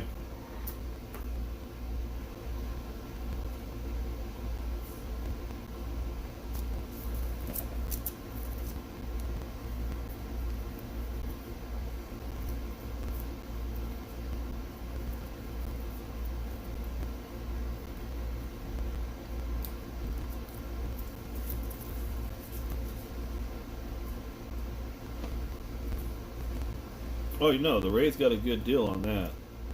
They cleaned house getting Archer. The Rays got a better end of that deal, definitely.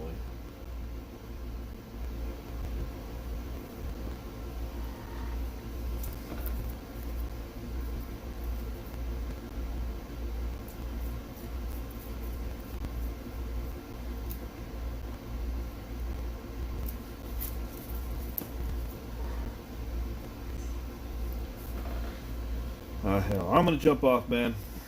I'm gonna call it a night. No, the Rays clean house on that trade, man. Definitely got a better deal on that trade. All right, man. Thanks for jumping in, Jack. And I'll catch you guys later on. I'm gonna head off. Later, guys.